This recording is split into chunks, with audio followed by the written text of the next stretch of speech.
extend a very warm welcome to the August audience present here. This conference marks a significant milestone as we bring together brilliant minds across the globe. Groundbreaking innovations, share insights, and shape the future of technology. We are delighted to have you all to join for this journey of knowledge, collaboration, and discovery.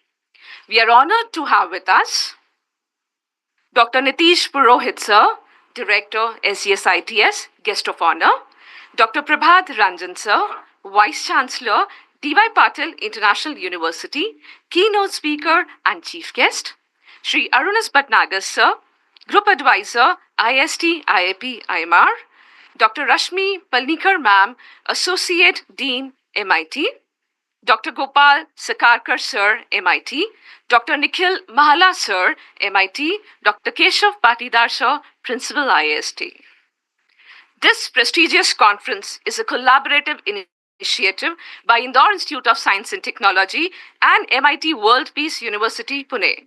ACET 25 serves as a dynamic platform bringing together brilliant minds from academia and industry to exchange knowledge, explore emerging trends, and drive innovation in science and technology. With a strong focus on research and development, the conference facilitates discussion on cutting edge advancement in engineering and technology. It offers a unique opportunity for researchers, scholars, and professionals to showcase their work, collaborate on future developments, and contribute to global technological progress. Our conference features keynote addresses, technical sessions, and networking opportunities, fostering academic industry partnerships. The key tracks of ACET 25 includes computational intelligence, IoT and sensor networks, intelligent systems, electronics, communication and electrical engineering, network, cybersecurity, AI in interdisciplinary fields. Let's embark on this journey of knowledge sharing and innovation together. Wishing you all a stimulating and insightful experience at ACET 25. Ya Devi Sarvabhuteshu, Vishnumati Shabdita, Namastasye, Namastasye, Namastasye, Namo Namah. To commence this auspicious event, we invite our honorable dignitaries on stage for traditional lamp lighting, symbolizing wisdom, knowledge, and enlightenment. May I request our honorable group advisor, sir, Dr. Nitish Purohit, sir, Dr. Prabhat Ranjan, sir, Dr. Rashmi Palnikar, ma'am, Dr. Gopal Sakarkar, sir, Dr. Nikhil Mahala, sir, Dr. Keshav Patidar, sir, to kindly come forward and grace the occasion.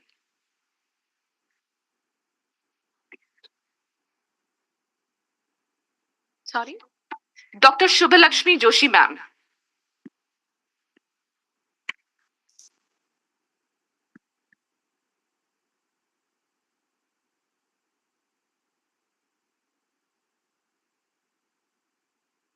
A huge round of applause, please.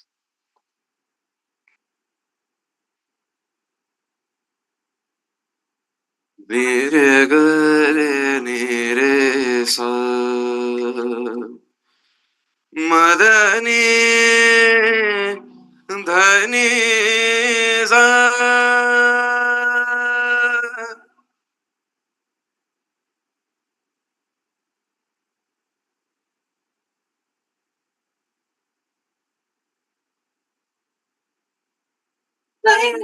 Jaya Shri Sharadeva, Jaya Shri Sharadeva, Bhagavani Ragini, Bhagavani Ragini, Kantha Surya Varade, Kantha Surya Recording in progress. Isharema, Jaya Shri Sharema. Sadhana Sangita.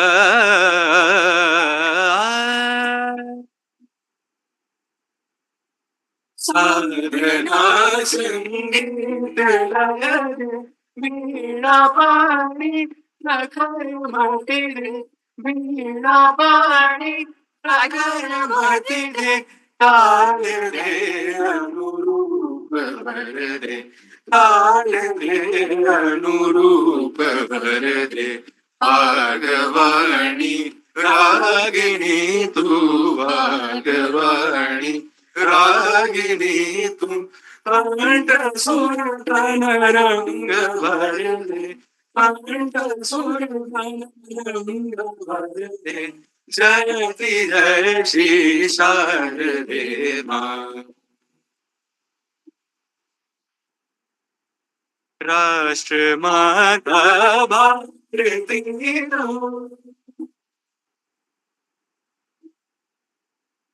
राष्ट्रमाता Bharti तू वेदवाणी विद्या भर दे वेदवाणी विद्या भर दे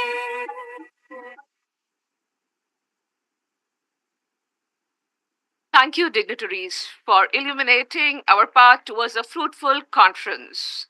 May I invite our group advisor, sir, Dr. Nitish Purohit, sir, Dr. Prabhat Ranjan, sir, Dr. Shubhalakshmi, ma'am, Dr. Keshav Patidar, sir, to kindly grace the dais.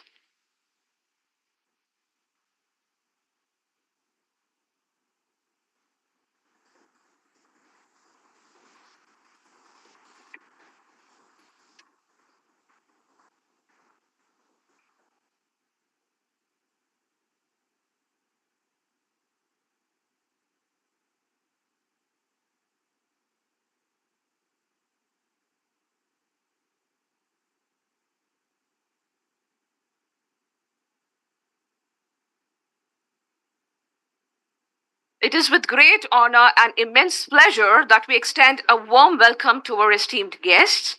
Your presence today adds grace and significance to this occasion. May I invite our Honorable Group Advisor, sir, to extend a warm welcome to Dr. Prabhat Ranjan, sir, and present a token of appreciation as a gesture of our respect and gratitude. A warm welcome, please.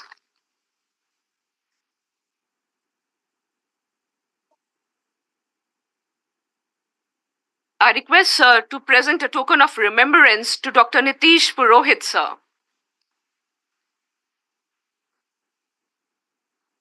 Thank you, sir. To extend our heartfelt welcome, may I hereby request Dr. Keshav Patidar, sir. May I request, sir, to please extend a warm welcome to sir? May I request, sir, to please extend a warm welcome?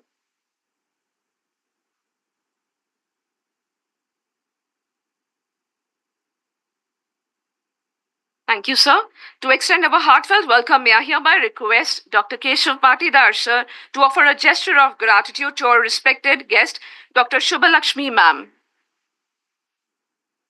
A warm welcome, please.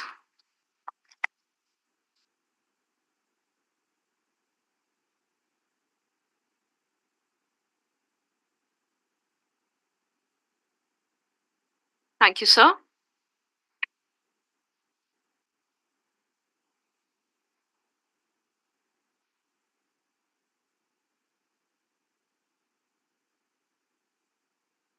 Thank you, sir.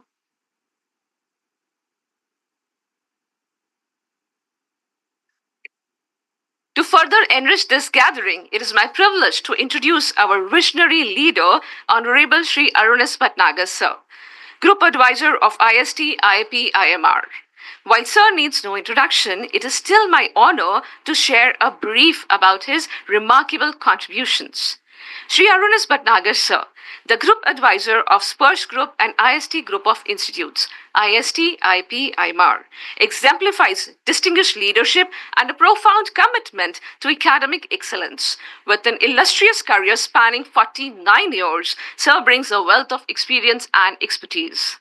Sir commenced his professional journey as an assistant professor of economics. In 1975, Sir cleared the All India Civil Services exam and joined IRS, that is Indian Revenue Services, in 1983.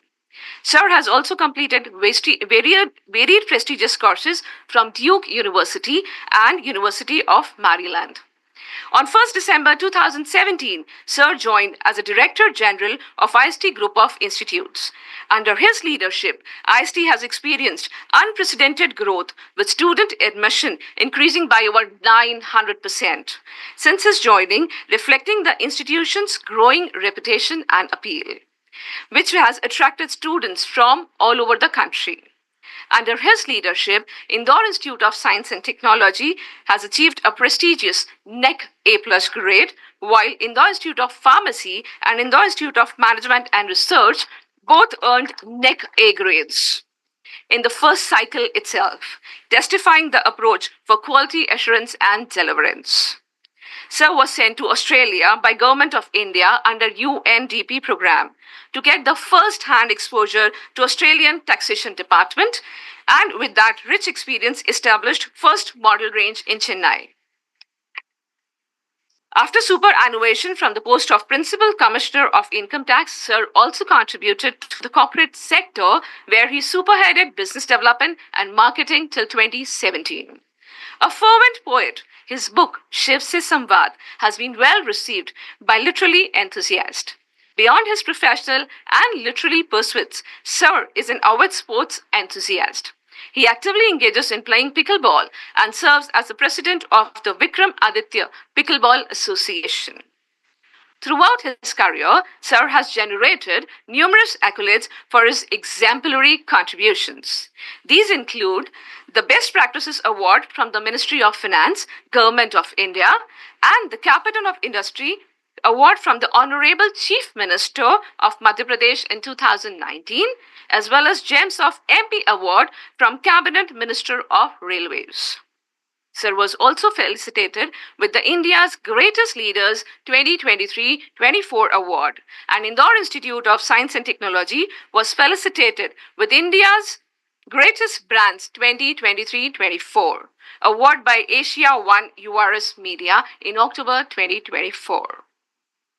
Without taking much of your time, may I humbly request Sir to please address you all. A warm welcome for Sir, please.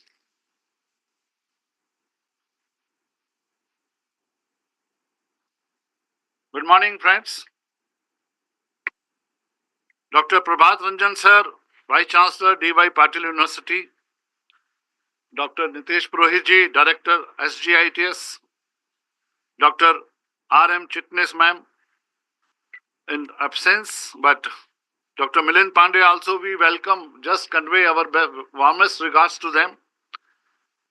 And Dr. Subbalakshmi Joshi, Dr. Rashi Malanikar, ma'am, Dr. Gopal, Dr. Nikhil, Dr. Keshav Patidarji, and other principals, Dr. Nimita Manocha, ma'am, Dr. Ashish Mehra, sir, faculty members, and very enthusiastic participants of this conference. I welcome you all, and dear students also. In an era marked by unprecedented technological advancement, our world is undergoing a profound transformation that challenges the very essence of what it means to be human. Technology has revolutionized how we communicate, work, learn, and perceive reality. As we stand at the intersection of innovation and human existence, it is imperative to explore the multifaceted ways in which technology is reshaping our society, raising profound questions about ethics, privacy, and a sense of our humanity. In the last few decades, technology has progressed at a staggering rate. Smartphones, the internet, cloud computing, the convergence of AI, biotechnology, and genomic science, climate technology, which is in thing, will be in future. Kindly note down my words. Agri-tech, brain-computer interface, the journey from artificial general intelligence to superintelligence, and now the quantum computing. Few days back, Microsoft just released its quantum computing chip architecture, Majorana, one that scale to millions of qubits on a single chip. A laptop can solve a problem of 10 electrons. A supercomputer can solve a problem of 20 electrons. But no classical computer in the world can exactly solve the behavior of 30 or 40 or 50 electrons. The number 30, 40, 50 electrons, those numbers are seemingly small. But my dear, it requires up to lifetime in the universe time scale to solve with all the world's computer operation together. Just try to imagine the situation. What quantum computer can do. Thus, that is until you have scaled quantum computer that can solve this problem efficiently. These calculations are so complicated. If the classical computer was as big as the entire planet, it would still not be able to compute it. Microsoft designed a chip that is able to measure the presence of Majorana. Majorana allows to create a tropical qubit which is reliable, small and controllable. This chip can store over 1 million qubits. One more era of influence where I would like to draw your attention is a new one, is a comprehension of consciousness itself. Consciousness involves the capacity to comprehend one's surrounding and our own identity. Neuroscientist Giulio Tononi developed the Integrated Information Theory, IIT, presents a novel framework for understanding consciousness. Recent experiments using TMS, transcranial magnetic stimulation, have provided intriguing insight into the relationship between integrated information and consciousness awareness, opening new avenues for investigating the neural correlates of consciousness. The neural correlates of consciousness has been a long-standing goal in neuroscience. Recent studies using advanced brain imaging technique such as functional magnetic resonance imaging and electroencephalography, EEG, have made substantial progress in mapping brain activity associated with different conscious states.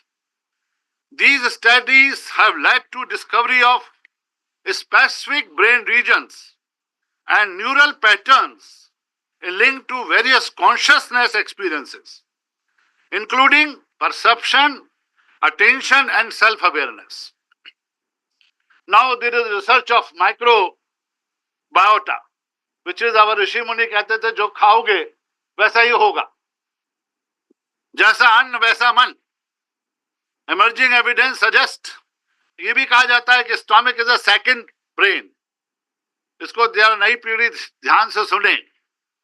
Emerging evidence suggests that our gut microbiota may play a surprising role in consciousness.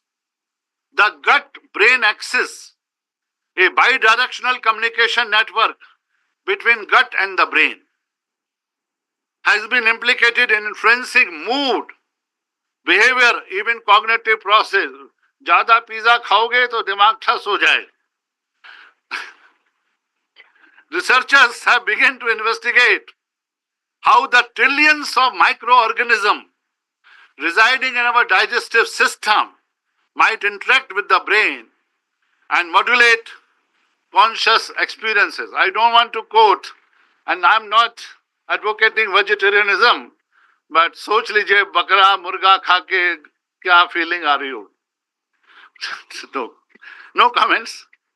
Researchers are now exploring ways to imbue AI system with some form of self-awareness, drawing inspiration from theory of consciousness, as exploring possibilities for artificial sentience. The intersection of AI and conscious research has potential to reshape.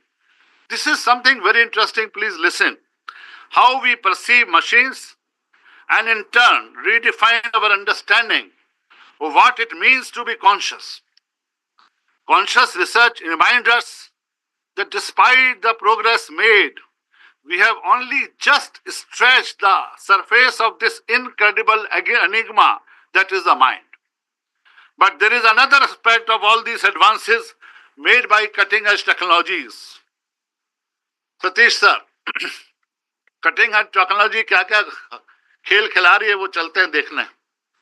The extended mind theory, the word is extended mind theory, it is formulated by Andy Clark, suggest, बच्चे जरा ध्यान से सुन लें, that the technological tools are not merely aids to human thought, but integral components of human cognitive process itself.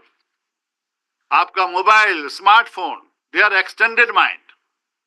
According to philosophical tradition of phenomenology, particularly as developed by Martin Heidegger and Maurice Merleau-Ponty, offers another critical framework for understanding the relationship between technology and consciousness.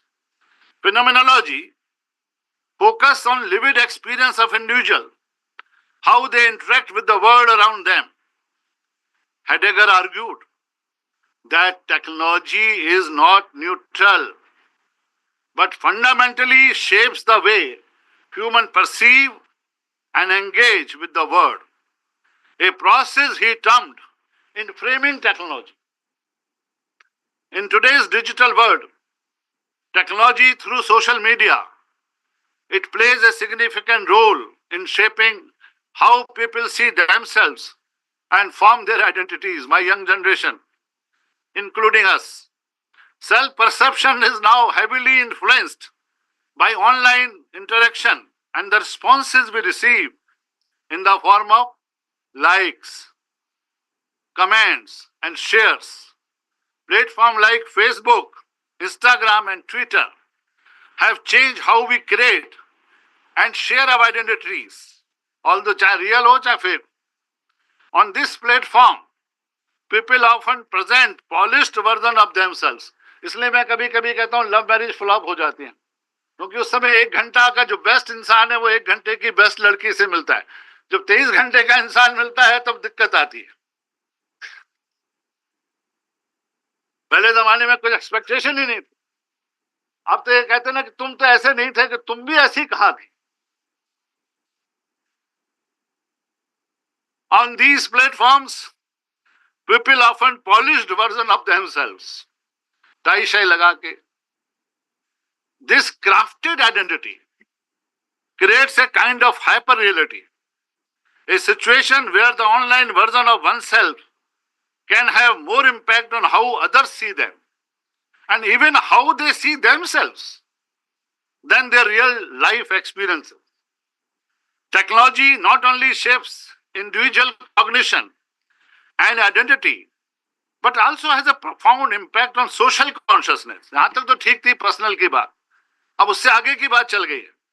The collective awareness and shared understanding that society develop over time. Information and communication technologies definitely enable global connectivity. Technology influences how society thinks, interact, and organize themselves. It is very nice. It is worth to note one of the profound ways technology has shaped social consciousness is through process of globalization, which is a welcome sign. The technological interconnectivity has facilitated the formation of collective consciousness, the shared belief, values, and norms that bind individuals together as a community. There is a lot of advantage of it. The real-time connectivity has given rise to global social movements where individuals from different parts of the world unite under a common cause, like climate change. We are speaking in one language. In as much as that technology has the potential to foster a global consciousness, but it also raises questions about the nature of authenticity and manipulation in this collective awareness. यहां पर ध्यान देने की बात है. यहां तक तो ठीक था, पर उसमें मैनिपुलेशन भी बहुत है. ये IMR के लोग सुने इसको. Public discourse is often mediated by algorithms and corporate interest, which can shape and filter the information that people receive. Double OT को कैसे बेचा जाता है, उसको खाने से आप सीधे 6 पैक्स पालेंगे, ये भी चल रहा है. Social media algorithms, for instance, prioritize content that is likely to generate engagement, often so sensational or polarizing content over balanced or nuanced discussion, which can lead to the fragmentation of social consciousness. That this is the highest alert for all of us. हमारे दिमागों को दुष्प्रभावित किया जा रहा है एक particular तरीके से. Events leading to social polarization and division posted that the global speed of information through technology can also create information overload, making it difficult for individuals to process and engage meaningfully with the issue at hand. It has given rise to industrialization of memory, where digital media overwhelm individuals with information, leading to a diminished capacity for critical thought and reflection, which in turn affects the ability of societies to form a coherent and unified social consciousness. Social media and digital communication have changed how we interact. While they make instant communication possible, their interaction often lack the depth and authenticity of face-to-face competition. आज की पीढ़ी वो reel वाली पीढ़ी बन रही है, 30 second में opinion. Technology can create a false sense of closeness while actually isolating people. कई आपने पिक्चर देखी होगी, डिनर की टेबल पर हर एक के हाथ में मोबाइल है, although they are meeting, but they are not meeting, क्योंकि हर जना मोबाइल पे बात कर रहा है. Smartphone and social media enable constant connectivity but lead to shallow, fragmented interaction that lacks the emotional depth found in real-life relationship. The sense of isolation is further intensified by algorithms, the personalized content, where people mainly see information that reinforces their existing belief. अब आप एक कोई चीज देख लेते हैं जो आपकी बात को सत्य कर रहा है, वो बड़ा कंफर्म हो जाता है, वो चाहे झूठ ही सही, और 99% झूठ है. This limit exposure to diverse viewpoints and reduce opportunities for meaningful conversation with those who think differently. मैंने अपनी कविता में जिक्र किया इस बात का कि नहीं हो पाता गहन मंथन, पवित्र विवेचन, शुद्ध चिंतन जीवन की जटिलताओं का. हर एक की अपनी खींची लक्ष्मण रेखाएं, जिसके भीतर सभी अहम के घनौनों में सिमटे बैठे अपने ही विचारों को श्रेष्ठ मान बैठे और हो जाते हैं सारे निर्णय उसी हठवादिता में जो करते दुष्प्रभावित व्यष्टि व समष्टि के हित को, परिवार को, समाज को, राष्ट्रीयता को, इस देश के इतिहास को. तालियां तो होनी चाहिए इस बात पे. ये आपकी सबसे बड़ी समस्या है कि हम अपने बिलीफ में इतने कट्टर हो जाते हैं जितना हिटलर भी नहीं हुआ. Social interaction are increasingly measured by likes, shares and followers, which can turn relationship into transaction based on popularity and status. We can describe this as the commodification of social life. Commodification of social life, where interactions are driven by symbols, metrics, losing the authentic connections that genuine human experiences provide. One of the most significant challenges poses to social consciousness is the rise of digital echo chambers, virtual spaces where individuals are exposed primarily to information and viewpoints that align with their social beliefs, own beliefs. Echo chambers are created by the algorithms that power social media platform, which prioritize content that is likely to engage users, often reinforcing existing opinions and biases. मैं बड़ा आश्चर्य में पड़ गया sir जब मैंने देखा कि यूएसए के बच्चे ट्रक से खेल रहे हैं. हर एक बच्चे के पास ट्रक है. तो मैंने सोचा ट्रक क्यों इतना इंपॉर्टेंट टॉय कैसे हो गया. तो पता लगा कि वो जो कार्टून्स हैं उसमें truck is a human being.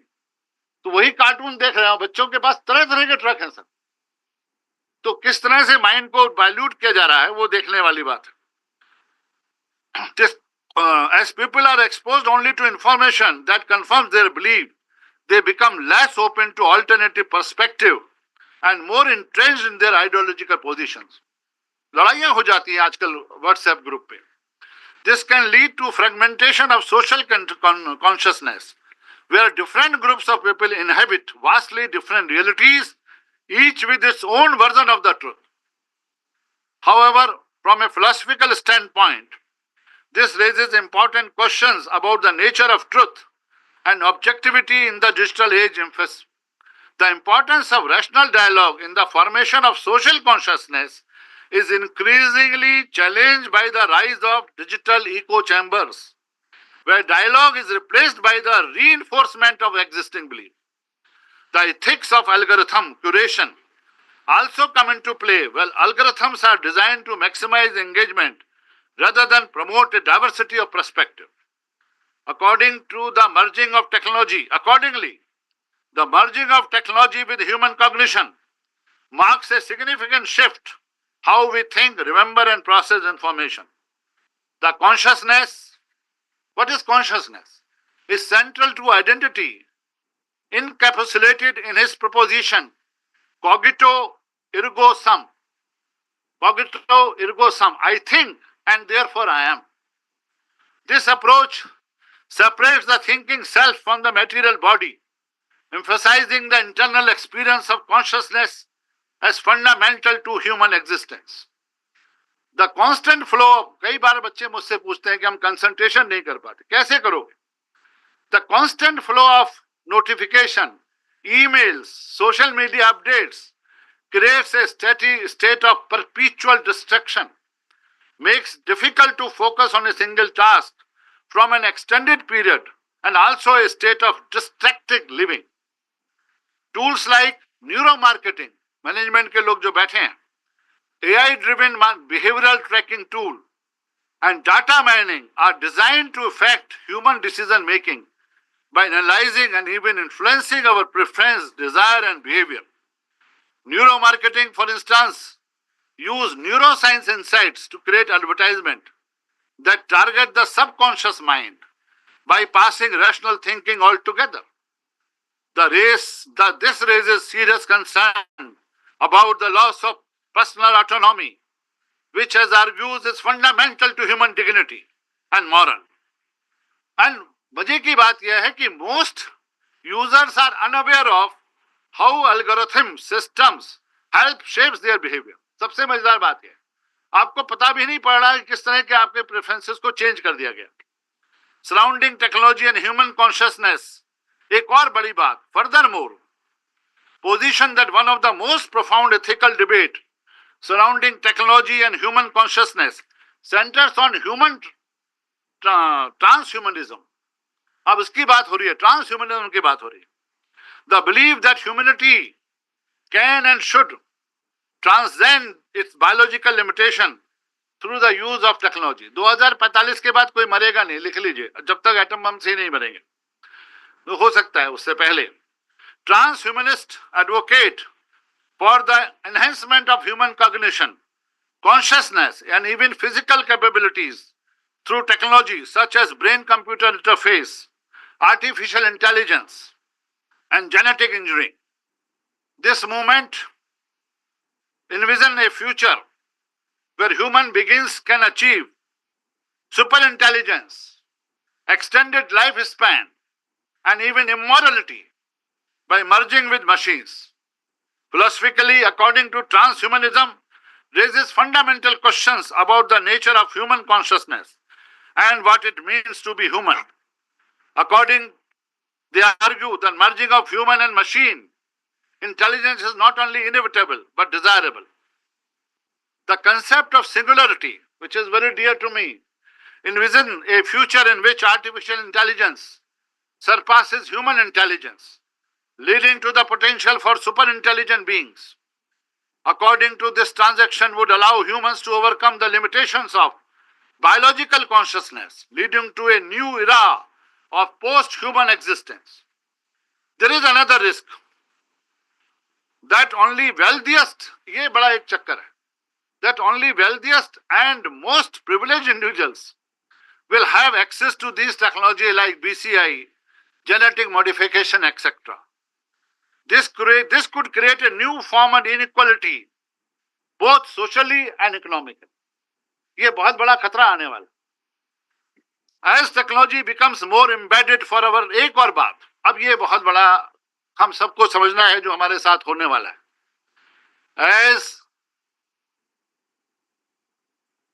As technology becomes more embedded in our lives, people are increasingly subject to surveillance and data collection, often without clear consent. The rise of big data and predictive analysis has given corporations and governments unprecedented power to monitor and influence human behavior, creating ethical challenges in balancing progress with individual rights. Drawing on the concept of panopticon के बारे में जानते हैं आप? Panopticon क्या होता है? Panopticon is a prison designed in such a way that allows a single guard to observe all prisoners without them knowing it. आपको पता नहीं पड़ेगा कि कौन आपको देख रहा है और आप जेल में बंद हैं. They are being watched. This concept was developed by a philosopher, Bathan, in 18th century. So, drawing on the concept of panopticon highlights the impact of digital surveillance. In this circular prison model, inmates are visible to central watch tower but cannot see the guard. A metaphor for how modern society uses surveillance to exert control. After 6G, it will be a privilege to be alone without any kind of connection. It will be a luxury after 6G. आप गांव में बैठेंगे वहां भी पकड़ लेंगे Keshav sir आपको. Keshav sir कभी कभी कहते हैं कि मैं जाऊंगा गांव तो मैंने वहीं भी पकड़ ले. तो technology like facial recognition, data mining, algorithm decision making contribute a panoptic society where individuals aware of constant monitoring adjust their behavior accordingly. This raises critical philosophical questions about freedom and autonomy. Ask whether people can truly be free if their thoughts, actions and choices are continually monitored and influenced by external agencies. While अब ये Satish sir कहेंगे sir emerging technology पर कहा है हमने conference कराई, आप तो अगेंस्ट ही बोले जा रहे हो. नहीं ठहरिए. While technology has kept expanded cognitive abilities, shaped personal identity and enhanced collective awareness, it also presents significant risk for humanity's future. We have an ethical responsibility to ensure that technology enhances rather than diminishes the human experience. As technology advances, these questions will only become more urgent. The challenge for philosopher, technologists and society will be to navigate this evolving landscape responsibly, safeguarding the values that define what it means to be human. The future lies in a symbiotic relationship between human and technology, like AI, etc. Humans and emerging technology should work in tandem rather than replacing humans altogether. Emerging technology should be an extension of our own abilities. We could use these to amplify our strength, leveraging their capabilities to unlock new potential that we could not have achieved on our own. As we move forward, it is crucial to remember that human creativity, emotion, and intuition remains the driving force of innovation. The future of technology, like AIs, lies not in mimicking us, but in helping us to new heights of creativity and understanding. I would like to give a latest example, which I have read just one day before. A complex problem, Madam Dr. Namita Minocha, that took microbiologists a decade to get to the bottom of, has been solved in just 2 days by new artificial intelligence tool. Professor Joss Penates and his team at Imperial College of London has spent years working out and proving why some superbugs are immune to antibiotics. He gave co-scientists a tool made by Google, a short prompt. मैं बहुत बच्चों से कह रहा हूँ prompt engineering में जाओ. A short prompt asking it about the core problem he had been investigating, and it reached the same conclusion in 48 hours. The researchers have been trying to find out how some superbug dangerous germs that are resistant to antibiotics get created. Their hypothesis is that superbug can form a tail from different viruses, which allows them to spread between species. Professor Penates linked to the superbug having keys, which enable them to move from home to home or host species to host species. Critically, this hypothesis was unique to research team and had not been published anywhere else. Nobody in the team has shared their findings. Then how within 48 hours? So Mr. Penates was happy to use this to test Google's new AI tool. Just 2 days later, the AI returned a few hypotheses, and its first thought, the top answer provided, suggested superbug make tails in exactly the way his research described. This will change the science. The impact of AI is hotly contested. Its advocates say it will enable scientific advances, while others worry it will eliminate jobs.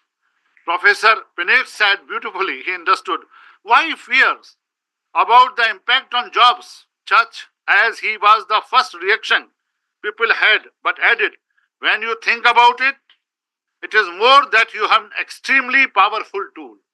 मैं आपकी emerging technology को save करना चाहता हूँ. You take it as a powerful tool in your hand. He said the researchers on the project were convinced that it would prove very useful in the future. I feel, scientists say, Mr. Penates says, I feel this will change science definitely. I am in front of something that is spectacular, and I am very happy to part of that. I endorse his views fully, and we endorse this conference also with full-hearted. Big round of applause for the organizers. They have organized. It is like you have the opportunity to playing a big match. I feel I am finally playing a Champions League match with this thing. Thank you very much.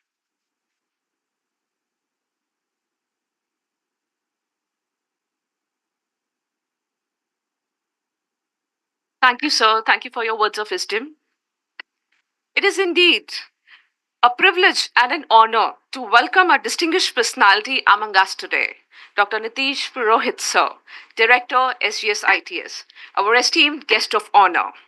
Sir is a professor in ECE department at the Indian Institute of Information Technology, Allahabad, which is an institute of national importance and one of the CF IIITs which are governed by the Act of the Indian Parliament, IIIT Act 2014. Currently, he is on leave from IIITA and serving SGS ITS Indore as director.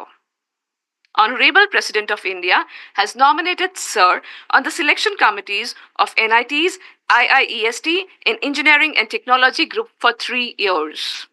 He is contributing to reputed publications like IEEE Transactions, IEEE Journals, IEEE Signal Processing Letters, Elsevier, and Springer Journals, and IET Communications in the capacity of author and reviewer.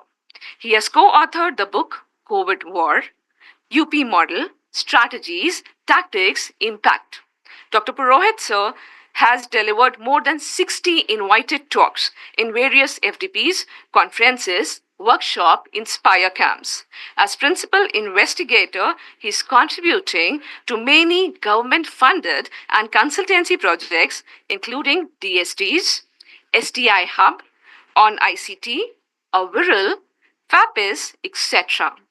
Transferring 3D printer technology to Indian telecom industry, Bankapur, is one of his distinct achievements. May I welcome sir on the stage, please? So, a lot of things are there on my web page. So you may go on reading it. So things actually the Google is there, and uh, we can know about each other simply by typing the name in the Google. So I won't take much time. Almost everything is covered by Honorable Bhatnagar sir. So Honorable Bhatnagar sir, Prabhas sir, other dignitaries on the dais sitting in front of me, participants, and dear students. And this is indeed a great thought when I see the title of the conference. And it is a pleasure to note that cutting edge technology is something which covers almost all the research field, because cutting edge, when you are saying cutting edge, then there is no foundation on the subject. And in fact, it is not disciplinary, it may be multidisciplinary, it may be interdisciplinary, it may be transdisciplinary. So almost everything is open, and that's really a fantastic thing to have. So that first of all, I must congratulate the organizing team for coming up with this topic and giving opening opportunity to a larger section of researchers. So cutting edge is definitely one point. There is another terminology which is being used, and it is known as strategic technologies. So when we are talking about the strategic technologies, then another thing emerges that when we have to have a strategic technology, we need to have self-reliance as well in the strategic technologies. Prabhat Ranjan sir is with us, and actually he has been a part of these things. So there are certain things. When we are saying cutting edge, actually it may be commercial, it may be non-commercial. When we are saying strategic technology, then we are actually referring to those technologies which are crucial for the country. So the way the things are changing in fact, decade is now a more time. If you just see the last 3-4 years or so, the world has been changing very fast, and it is the technology, the pace with which different technologies are emerging. If I give you an example, when third generation mobile system was launched, and it was identified that more research is required to be done because it was not optimal, and the kind of trajectory which was identified, it was assumed that it will take around 40 years or so, and people used to call it the long-term evolution that we were visioning at the time of launch of third generation. And that long term actually ended within 5-6 years or so. So that's the pace the technologies are being developed. The NIME is still there. We are having on our mobile LTE. This LTE is long term evolution. So when the long term evolution happens in a short time, then the investors lose a lot of money. And Anil Ambani is the right example for it. He jumped into the business when 3G came into existence. And it vanishes so fast. So that's the important part. The technologies are evolving. There are certain technologies which have commercial impacts. There are certain technologies which have larger impact. What Bhatnagar sir also saying, and that's a really important point to be noted at this point of time. You might have seen that several technologies, very crucial technologies have been developed in the past, but no one was so much concerned about those technologies.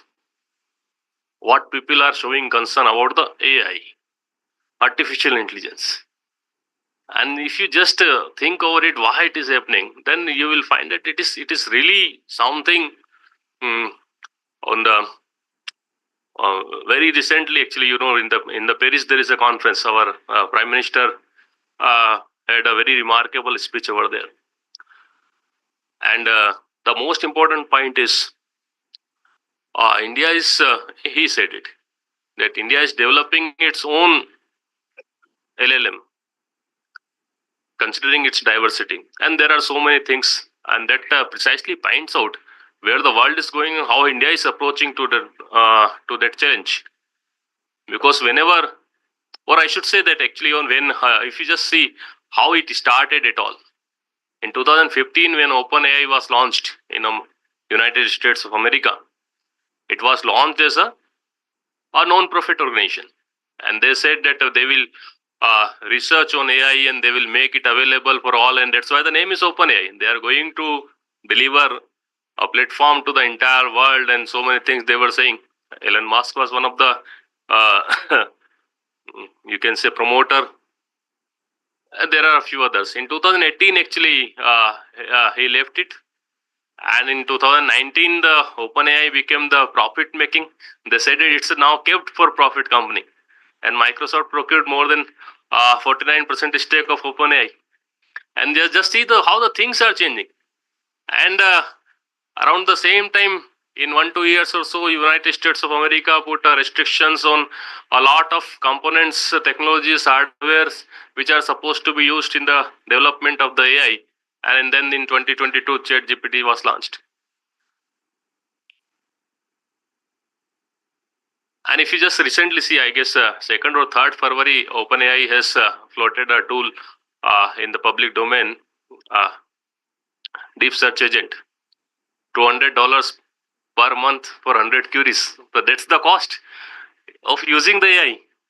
The company which started with the notion that it is non-profit and it is OpenAI, they restricted the research more or less in the field of AI. And now in the 2025, a few days back, actually, they are offering the services 100 queries, $200. That's the cost. And you do not have that those computational facilities. And then China came up, we know that a few days back, and an alternative was there. And if one article I strongly recommend, there is a professor in IIT Kanpur, Nishant Srivastava. He wrote a very good summary of this thing. What are the implications actually? What has happened? What China has done, and what has the implications? Okay. So we all are also required to do the same thing. What I wanted, the point which I want to make. You might have heard of the name of Vijay Vatkar sir from Pune. He was also saying actually his name. So actually what he did when the entire world actually denied access to the supercomputer, then he is the person with a group of persons who came forward and we developed the supercomputer ourselves. So when we are talking about the cutting edge technologies or the strategic technologies, we should also tell ourselves that no one is going to do it for us. We need to do it for ourselves. So ideas there. Fortunately, we have good mind. The generation that we are having, I am sure, and actually it's my experience, the current generation is much and much smarter than whatever generation I belong to, and the earlier generation as well. If you just see, actually, they are really extraordinary kind of generation that we are having. The task which we used to learn in 5 months or 6 months or so, they are learning in 1 month or so. Just try to understand, just try to compare. So if we have such a fantastic generation with us, I am sure that if we can try to give some focus, try to give them right kind of motivation, right kind of guidance, then definitely they will deliver. They will serve the institute, they will serve the society and the nation. So I hope that this conference will be a great platform for doing all these things. And I wish the conference a great success. Thank you very much. Jai Hind, Jai Bharat.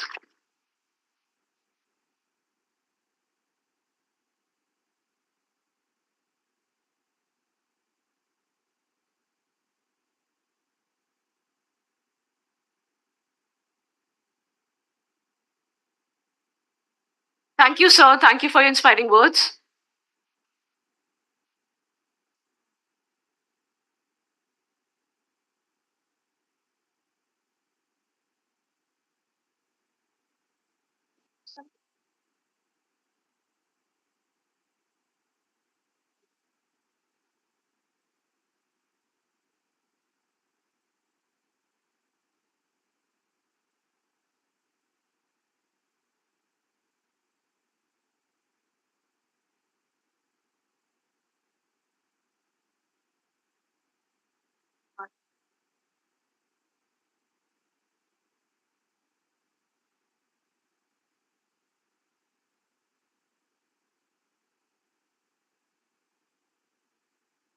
Ladies and gentlemen, it's now time for a significant moment.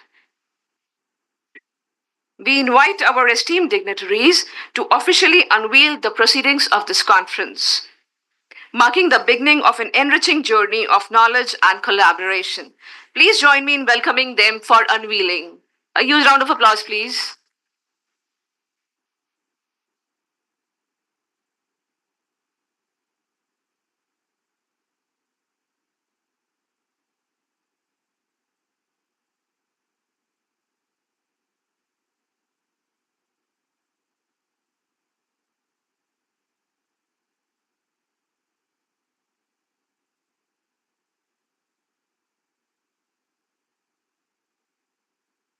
Thank you, esteemed dignitaries, for unveiling the proceedings and gracing this momentous occasion.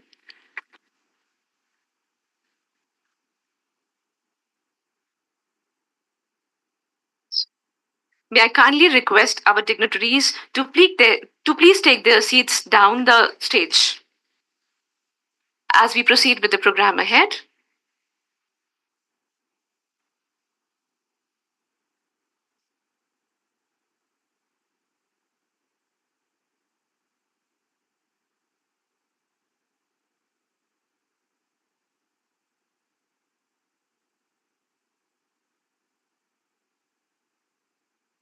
It is our privilege to introduce another distinguished personality, Professor Prabhat Ranjan Sir, our esteemed chief guest and keynote speaker, and the Vice Chancellor of D.Y. Patil International University, as we take a moment to highlight his remarkable journey.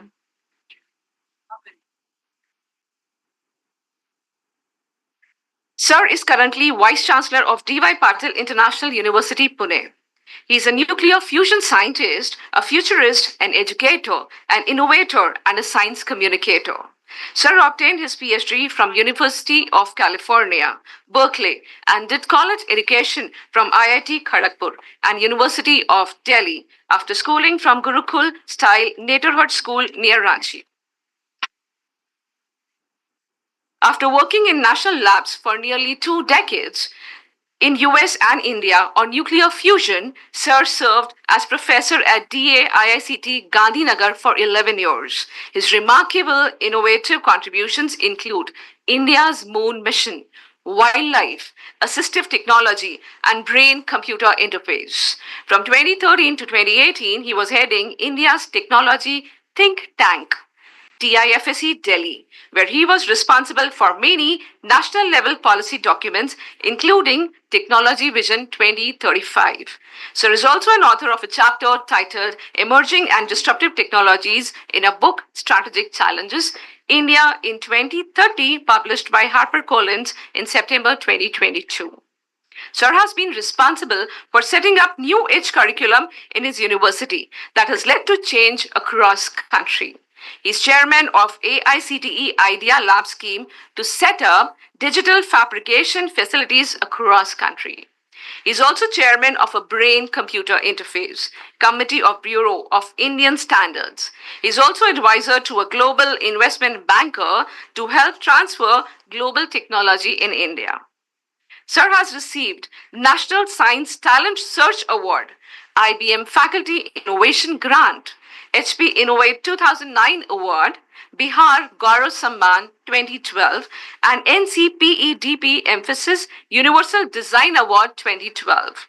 In March 2022, he was honored with EduStar, India's most impactful Vice Chancellor Award for 2021-22. Sir has been recognized among few visionaries by Outlook who can lead India towards $5 trillion economy in 2024-25. He has also been awarded with Maharashtra Ratna Gaurav Puraskar by Shalini Foundation in 2024. He is also recognized among the top 100 great IITians dedicated to the service of the nation. We are truly honored to have you, sir, with us today. May I invite Sir to share his valuable insights with us? A warm welcome for Sir, please.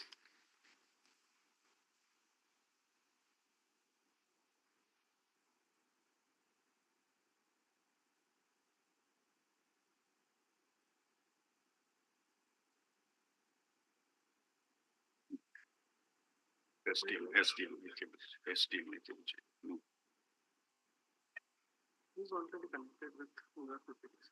He will do it.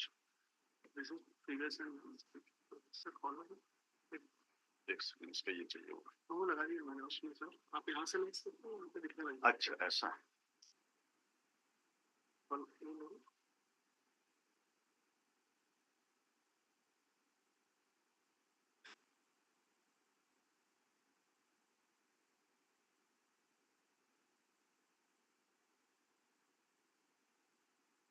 Hello या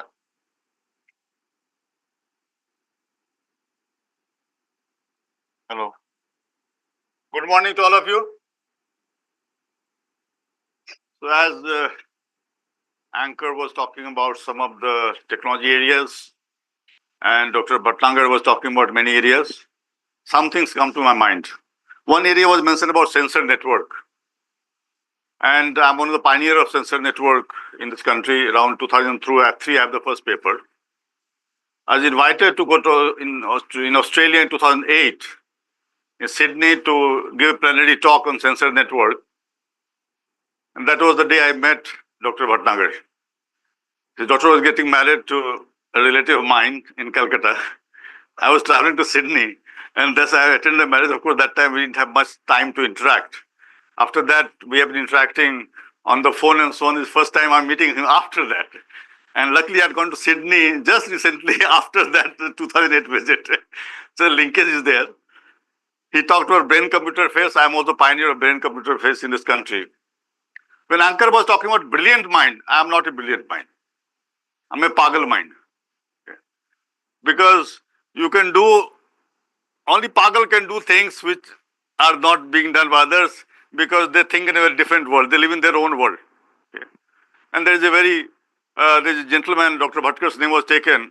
There's another guy in Pune that nobody takes his name, Narendra Karmarkar. Karmarkar algorithm is well known, but he is a genius and crack at the same time. Very difficult to get along. He was my apartment mate in Berkeley. He was my batchmate also, although he was senior to me from IIT time.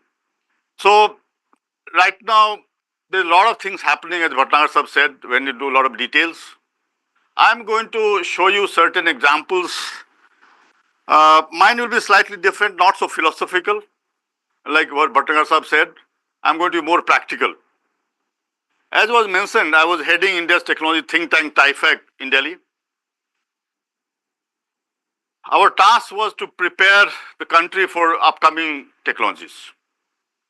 We had prepared a document, Technology Vision 2020, that was released by Prime Minister in 1996. That time, Dr. Kalam used to be our chairman. He was our chairman from 93 to 2001. 2002, he became president. During my tenure, I was heading the organization. My task was to prepare Technology Vision 2035. Dr. Anil Kakotkar was the governing board chairman at my time. When we prepared this document, we started working.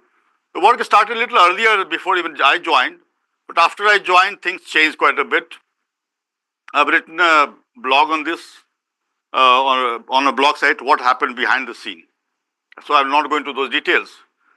But finally, this document was prepared, and we're just ready with the draft when the new government, Prime Minister Modi's government, took over on 26th May 2014. Within 2-3 weeks, I think June first week or second week, I got a request from Prime Minister's office for a copy of this document. I told them that we don't have the final version, the draft version I sent. But thanks to internet, the copy was circulated among all the ministries. And many ministers like Nitin Gadkari, Piyush Goyal took note of that and they went through the details. We hurriedly shortcut a lot of processes, and in September we handed over the copy of that document to Prime Minister with a request to write the foreword and launch it. So this document was actually eventually, he wrote the foreword and he launched the document after a long time, actually January 3rd, 2016, after a lot of bureaucracy and other things happened. Finally, on Mysore Indian Science College, it was released. And he wrote the foreword as well. I've written this blog on making and launching of Technology Vision 25. My blog site is there, ranjan.in. And there's another one follow-up of this, which is what is the impact it has had and where do we stand with respect to what we had visualized in this in about 5 to 6 years, where do we stand? I will just make a quick comment here. Healthcare sector, we are lagging behind. Other sectors, we are doing reasonably well. So that's a cause for concern. So this document we were preparing, we decided that it was like designing India's future. So we thought, what should be the objective of such a document? Should we talk about 42 trillion economy? Like just now I mentioned in my introduction, I've been, by Outlook, 2 years in succession, 2024 and 2025, I've been put into a group of visionaries who will take India to 5 trillion economy. Unfortunately, I don't believe in trillion economy. I don't know why they put me there. So when we discuss this, should we talk about GDP? Should we talk about trillion economy? We should not talk about anything. Should we compare with China, US? We said nothing. We should focus on ourselves, our quality of life. Indians are important, not India. Why, I will tell you. Technology Vision 2020 document talked about developed India. Again, we are talking about Viksit Bharat, developed India again. 1996, we said the same thing. Again, we are saying the same thing. It's like garibi hatao, garibi hatao. Garibi, garib reh jata hai, garibi hatao, nara chalte rehta hai. But we had changed this thing in between. The paradigm is shifted to Indians, quality of life of Indian citizens. So, Technology Vision 2020 focused on developing India as a country. Technology Vision 2035 focuses on developing quality of life of each Indian. Now, this means, if I talk about GDP, rich can become richer, poor can become poorer, average may grow. You can add 1 lakh kilometer road, but the far off areas will remain out of reach. We said no. Every person matters. How do we define their quality of life? So we defined 12 what we call prerogatives. These are 12 prerogatives. Out of these, the top 6 that you see are individual. That is important to every person. And bottom 6 are collective prerogatives. Now, you will see that, for example, there is a safe and speedy mobility part. We say that a person should be able to reach district headquarters within 3 hours, irrespective of where they are. State capital in 5 hours, national capital in 8 hours. It doesn't say that you have to reach from Delhi to Mumbai. It says that any person, anywhere, should be able to do this. Every person should have public transport within 1 kilometer of their home. It is not talking about Delhi, Mumbai, Indore. It is talking about any person in the country. Okay. So we focused on every person's life. What is their requirement? Each person's requirement. Money does not matter. You will live in forest. What does money do to you? Nothing. Your quality of life depends on many circumstances. So we defined that, and we defined these 12 prerogatives, but these are all interlinked. It's not that they're independent. But Narsa was talking about microbiomes. In fact, I work in that area. You'll find that the food you eat and your health, everything is linked together. It is not independent of each other. Many of you would not know, you're young people, in 64, 65, there's a famine east part of India, especially in Bihar, I remember. We used to get milk powder from US and wheat and so on and so forth. Under PL 420 scheme, US amassed huge amount of money, okay, rupees there at that time. Slowly we came out, green revolution happened, many things have happened. But still the food you take is not sufficient. If your body does not absorb that, it's useless. Intake is not sufficient. So see, the food and health are related thing. So for each of these prerogatives, we had about 1 to 1.5 page qualitative requirements, and there was a technology table also associated with it. And what we noticed while preparing this document, which also mentioned by previous speaker, that technology is happening at a much faster pace than we expect. Technology diffusion is also happening much fast. This means technology obsolescence is very high. Some of you might remember pagers came. My daughter was in school at that time. I purchased a pager just to be in touch with her for emergency purposes. I don't know where that pager has gone. 6 months, 1 year, mobile phone came, it disappeared. Okay. Today, first telephone when it came, about 100 years back, to reach out to 1 million people might have taken 20 years. Today, one iPhone comes and people stand up in line, maybe whole night 1 million or 2 million is sold. So you see, technology is moving at a much faster pace. Diffusion is fast, obsolescence is very high. Okay.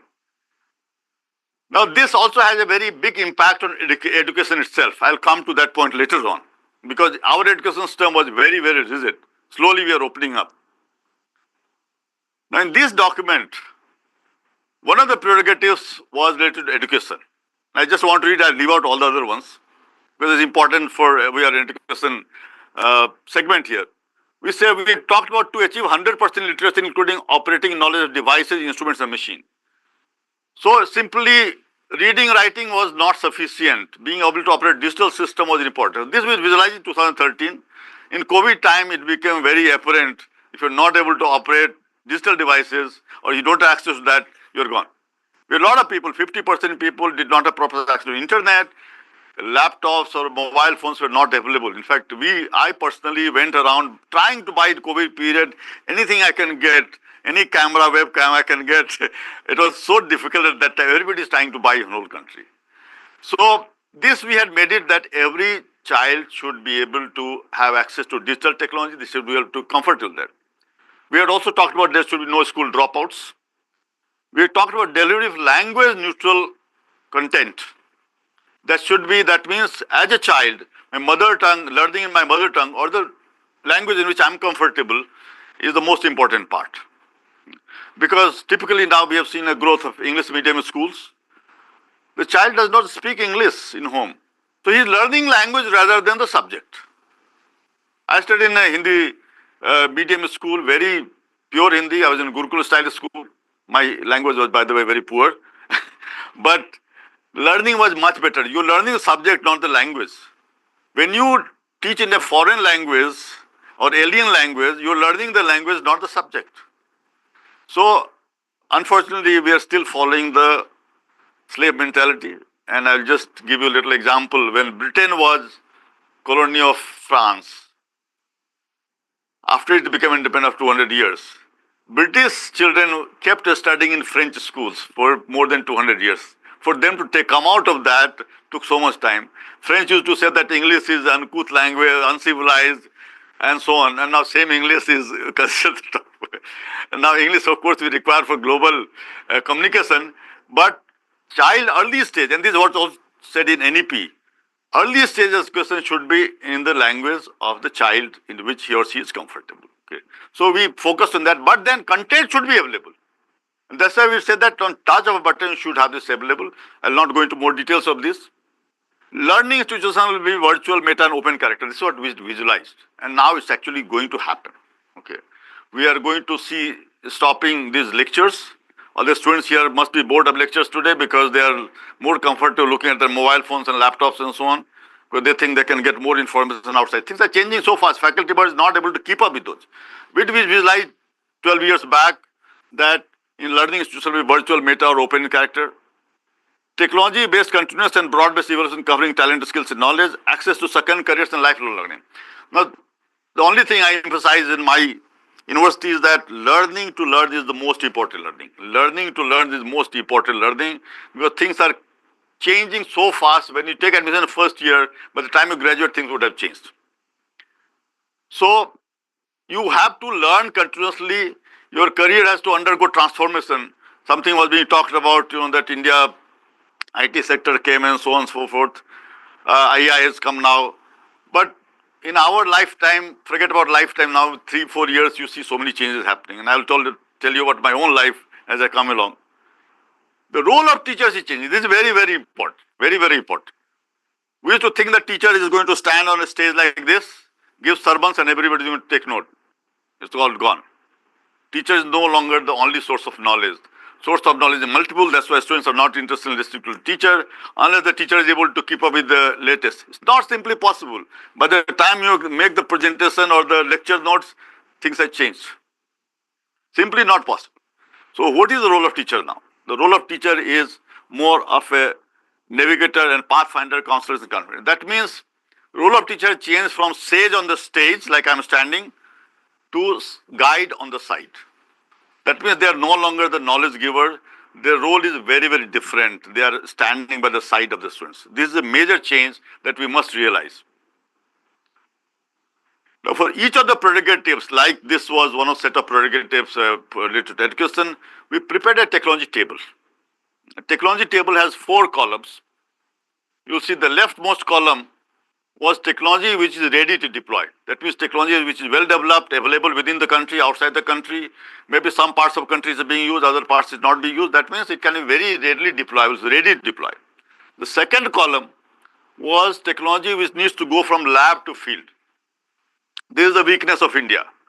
Most of the work we do in universities, research labs and so on are for paper publication. And they don't see the light of the day, they don't get commercialized. When I finished my PhD in Berkeley, by the way, Berkeley was #1 in physics in the world at that time. I'm the first PhD in nuclear fusion from this country. I've always taken steps where I don't follow anybody. So I do whatever I do. That's why I'm pagal. Okay. When I came back here, I decided I will not worry about paper publication. It means that I'll not get pay raise, I'll not get promotions. Let it be. I want to do what I want to do, not be dictated by somebody else deciding what I should be doing. But today, there's a bad rush for paper publication, NAC, A+, all kind of things happening, corruption, malpractices, unethical practices. We all talk about these things, but we practice the same thing in our institutions. So, lab to field is a very important part. Most of the publications are of no use. They simply remain to increase your numbers or institutions' value in some sense. This is the most weak point of the country. Third, so we need to focus on real problems. I'll show you from my own life. Third column is technology which needs targeted development. Now, India has done reasonably well. For example, you can look at the space, atomic energy, missiles, and so on. Although I've worked in most of these myself, I must also tell you that the amount of value we give to this is not really there. Mostly these technologies have been developed elsewhere. We are also doing it. There are areas where we have done innovations, but it's not the way it is being shown. It is really not that much. I worked in each of these areas, but need to do much more than that, than what is showing. Because these are the technology have been developed earlier. We are also doing it. We show that we are doing it low cost, but then our development costs are low, our manpower costs are low and so on. And you are doing it later on. Suppose you make a pharma product, may cost you billions of dollars. The second person who does generic thing here has hardly any cost. He has to just design a new process to achieve the same thing. That's why India very vehemently protects the product patent they don't allow, process patent only they allow. So this targeted research means that wherever we identify that I need to go to moon, we have done that. But most of the research work that is funded is not targeted. You invite proposals from 20 people, each one has his own agenda, her agenda, and you fund them. They don't come together. So this is a very important part. We had put about 60 technologies in this area. NITI Aayog took about 20 of them to support. But what I'm going to focus today in this last column, where you see very few dots, that was technology and imagination. That means those technologies which we thought may happen, may not happen, may take 20, 30 years. We put that in technology and imagination. What was most surprising was that many of these technologies started happen even before finish the document. That means within 1.5 years, some of them started to happen. So this is what I am going to focus on, technology and imagination. And for example, you can see some of the examples here, artificial photosynthesis. That means I should be able to, normally we have trees, they have leaves, and through that photosynthesis happens. Now I can create artificial leaves who will do the same task. Or artificial trees, which will actually capture carbon at 1,000 times more than a natural tree. I remember I was involved with climate change commitments of India. COP21 Paris was the first one, 2015. I was there. COP22, COP23, I was there. We prepared all the technology related documents. When we had the first meeting after the India made commitments of creating forest, capturing about, I think, 3 billion tons of carbon. We had a meeting, we had to prepare documents in each sector in Dehradun actually. And I talked about artificial trees. All the forest department people said, no way, only natural trees. Then I told them, look, you can capture 1,000 times more than a normal tree. That means if you require 1,000 acres of land, here you will get 1 acre of land. You don't have land, where you will get land? Then they agreed and it was put in the document. So you see, now technology has come to such a way that you can do what Bhatnagar Sahib was also talking about. Climate is very, very important, right? But there are these technologies which are actually making it possible. These are technology in imagination. Okay? But what I am saying is that some of this technology is happening at a much faster pace than we expect, as even the ink was drying on our document, things were starting. So I'm going to focus on some of these. And then to support this vision for the country, we also prepare roadmaps in different sectors. And you'll notice one thing, I had put education on number 1 position. Initially, when the document was being made, the scientists working on this, they put it in alphabetical order. I said, no, there's no meaning to this. I put education right on the top. I said education has a very deep-rooted impact on the country and the society. It is not that you do something today like you make a bridge and people see it, but take generation. But this is where most impact happens. It's a very deep-rooted impact. And that's why I wanted to come back to the education sector after my tenure got over there. I'll take example of one of these. Okay. 2023, what you see here, where we expected this to become available. Okay. Now, Hyperloop is technology that probably might be hearing. In fact, today I'm here. I was invited by IIT Madras to be present in the inauguration of test track about 400 meters. But I said that I already committed here. So Elon Musk created this concept in 2012. We picked it up immediately. Mr. Nitin Gadkari looked at the document, invited us to discuss. And then he actually met Elon Musk. So a lot of work that Nitin Gadkari is doing and others are doing because of these documents. He planned out a Mumbai-Pune track, but unfortunately government changed and things happened again. But now IIT Madras, there's a team which has come together. They're creating about 400 meters. I'll show about that. Now, just how does Elon Musk think about it? Okay, why not anybody else can think of it? Okay? It's very simple actually. When we move on the road, there's a friction of the road. Okay? When you go into the air, there's a friction due to air, but it's less. So airplane is able to move at a faster speed. Now what is that? How can I reduce that friction further? You can reduce by reducing the air even more. Like when you go into space, you are moving to much faster space. It's like almost like a vacuum. He said, can I create a vacuum? He said, okay, let me create a tunnel which is almost evacuated tube. Pressure is low. It's not zero. Pressure is low. So my friction goes down. And then I elevate the track so it's floating like maglev. So there is no friction with the track. There is no friction thing. So it can move faster. He visualized that we can create up to about 1,200 kilometers per hour faster than the aeroplane. That is Mumbai Or let's say Delhi to Pune, let me take an example. I'm from Pune, it would take roughly 2 hours. I can reach in 80 minutes. So that's how he visualized this. So this is very simple, basic physics. That, okay, where is the bottleneck? Is there a way I can do that? Okay, let me remove the friction out of this by removing from track, removing from air, and I've created this concept. Okay.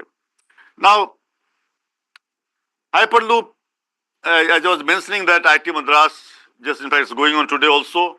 I think yesterday they had inauguration of the track, and today, tomorrow, there's discussions, and I was invited to be there, but I said, I'm coming here. So this 410 meter, they're trying it out, and then the first phase after this, they'll create a 11.5 kilometers track. Second phase, they'll cover to 100 kilometers. But in the meantime, China has moved ahead already. They're very close to about achieving 600 miles per hour speed, and maybe more, and they have plans to go even higher. I think I'm seeing that they're talking about 2,000 miles per hour, which will be unimaginable. Okay. They already have maglev trains. Okay. So that technology they already have. Just need to evacuate. But yeah, of course, there are technological problem. But we have kind of missed the 2023 deadline. We still don't have it commercialized. So everything is not happening. No, there are technical problems that you face when you actually go into commercialize. And that time we had talked about 2018, we talked about between Amravati to Vijayawada, but 40 kilometers could be covered in about 6 minutes. 42 kilometers, 6 minutes. Between Pune and Mumbai in about 20 minutes, and so on. Okay. Hopefully if it gets done sometime in the future, it will happen. But there's another concept came in. Somebody in Los Angeles visualized a hyper chariot which can move at 4,000 miles per hour. And he gave an example that I want to come from Los Angeles to see Agra Taj Mahal. He gave talk of Taj Mahal only. I should be able to come in 2 hours and go back. It's like you come, see Taj Mahal and go back in the evening back to Los Angeles. There is a hyper chariot. This I put 2040, so we still have some time. I'm not sure, not kept the target. 2025 we are in. Now this is talking about education sector being influenced by AR, VR and other related technologies. It's already happening. Okay. We have been also using it for quite some time now. HoloLens has come in, I've had for the last 4 or 5 years. AR, VR devices, we have many of these devices. So this is already happening, but it's coming into education in a very, very big way. Okay. All of us have to change. When I do learning in home, so as I'll talk about, we are going towards a phase of flipped classroom, which we visualize in the document also, where lectures will not happen. Sorry, teachers. Happiest students. You would have materials that you can read in home, can visualize things, and you come to university or college for discussions, labs, problem solving, and so on. Okay, and socializing. Most of the students come today to socialize among each other, less for learning. So so role of college, university will be there, but in a different way. Okay, so this is already happening and it's in progress, but we need to learn to create content this way. Many teachers are still used to chalk and talk methods, right? I even tried so hard, but still some of them simply can't get to use the new technologies. I'm unfortunately outdated person, outdated in the sense that I'm out of my generation. I never used pen, even my writing a thesis in 1986. I didn't use single pen and paper. Okay, I wrote completely digital. So I'm Gen Z of earlier years. But I must also say that Gen Z term is actually not appropriate for India. We don't use G, we say Z. We just copy US and keep repeating the same thing. Let's come out of that. Let's create our own terms. This some kind of HoloLens is wonderful. I have a HoloLens 2 actually. You can interact with it, no buttons to be pressed, and you can go anywhere in the world to see anatomy and so on. First time I had tried this out, something like this was in 1999 in Japan, where the nuclear fusion reactor that simulated, I could be inside that. That was very costly at that time. I created a VRML model in year 2000 actually to simulate a nuclear fusion reactor at that time. So this is all happening now. Use of AI for personalized learning is happening all the time. This has been around for 5-6 years actually. Personalized learning based on you. And today actually, as we talk about ChatGPT and other tools, you can interact in very way. I use it all the time. Okay. So I'm not a person. When ChatGPT came out on 30th November 2022, I was right there in California. The very first time, immediately I started to use it. And I'll show you how I've been using it. We're talking about hydroponics and so on. Multi-layer vertical farming. That means you don't even use sunlight. You have a covered area where nothing escapes, no water escapes, and actually a multi-layer, just like on multi-layer, multi-storage building, the trees also, plants get their own multi-storage buildings. And then you use there is no soil needed. Use hydroponic or aeroponic. You create artificial light which makes it grow much faster. There are grow lights available already. Okay. Within same area, you can grow 40 to 300 times more crop. 40, suppose in 1 acre you could create, let's say 1 ton, you have 40 ton to 300 tons. It uses 90% less water and no pesticides needed. And you can maintain the quality, standard quality across. Now, I talked about 2030. Actually, in India, it has happened many places now. When I used to talk 10 years ago, I used to talk about Singapore, Japan, and US. There's somebody in Goa who's doing it. He's not from agriculture background, by the way. He's from IT background. Okay. Now, I understand there are many places. But there's an area of great interest. In fact, I'm going to work on this also, is for creating medicinal plants. Suppose you take ashwagandha and so on. A lot of fake things in the market. There's not enough production. Because you need certain soil, certain condition, you can create this anywhere. You have this because you have completely climate is controlled, everything is controlled. Okay. So actually, I'll come back to this chronic health problem. I'm working on that project, how to solve most of the chronic health problems. Some of that was mentioned. I will come to that as well. This is very important. Multi-layer vertical farming. Your barren land is there, doesn't matter. You don't require land. I'd estimate the cost of this to be about 1 crore rupees for a half acre project with the total land requirement of 1 acre. Half acre will be for this, half acre for support system. 1 crore, you get 30 to 40 lakh rupees in return every year. So those who want to invest, you can go ahead and please do that. This I'm talking about artificial leaf, which turns sunlight and carbon dioxide through photosynthesis and using very efficiently. Okay. Similarly, there are artificial trees.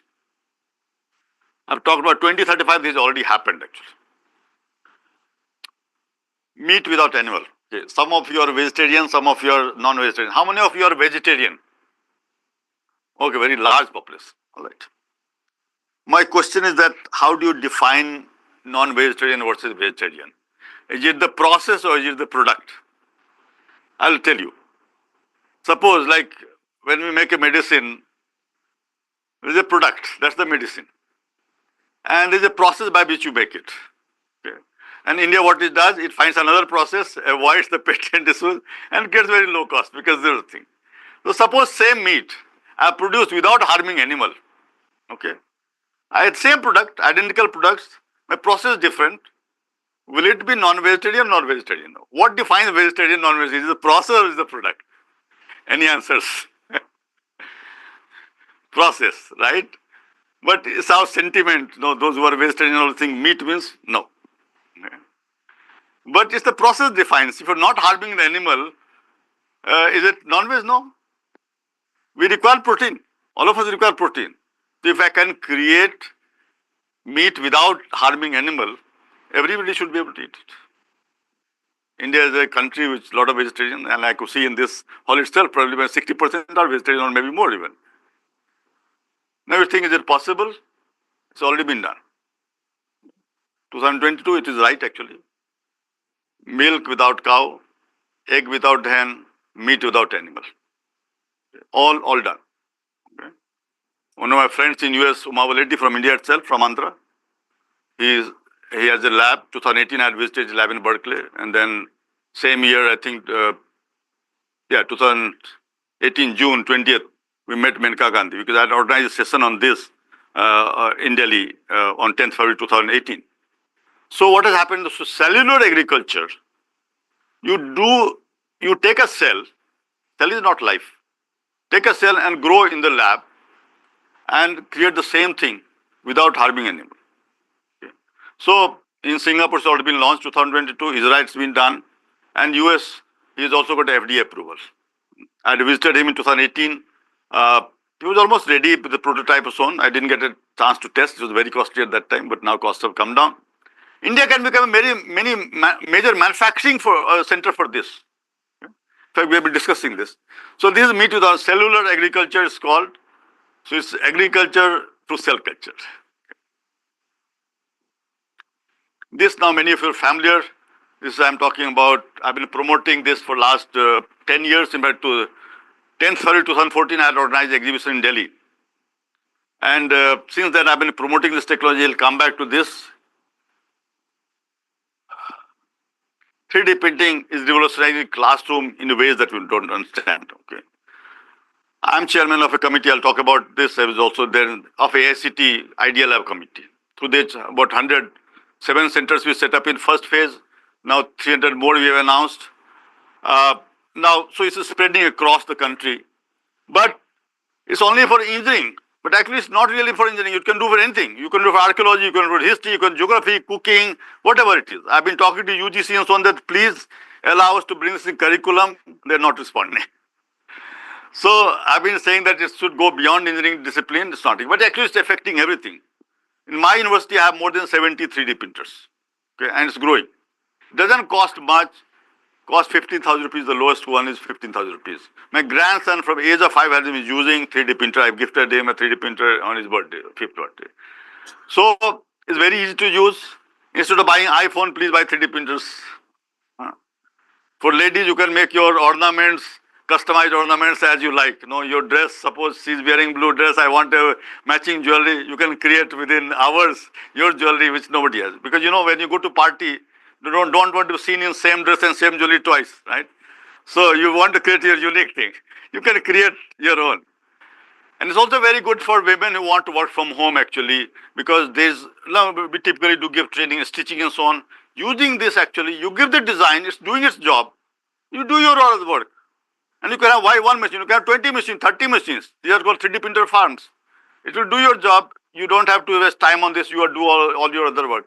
Very easy, very cheap way to do it. So, as a part of CSR, we should actually promote this, training women in using this, and there is no skill required here. Just now, my chancellor's 61st birthday was there on 18th February. 61st in Maharashtra is considered very auspicious. There was a big scale, it was done. I created 4 3D printed, 2 of Shivaji statue, 1 of Ganpati, and 1 was Gajanan Maharaj. So my chancellor is a devotee of him, so I gave him this. Such a beautiful creations. I had to spend few thousand rupees on buying a good design. Free ones were not so good. I spent 2,000, 3,000 rupees. I can use it. So you see, I can buy one design if I don't want to create my own, and then create as many copies as possible.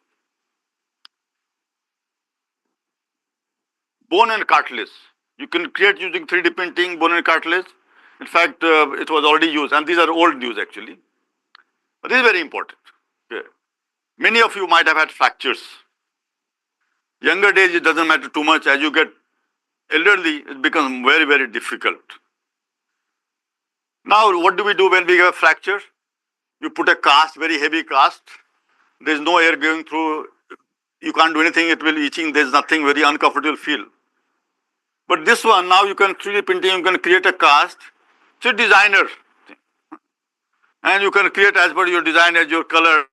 And you can go to party. You can put in both hands. Doesn't matter. एक में दूसरे में भी fashion है. And not only that, you can feed ultrasound into this, and your bone will heal faster.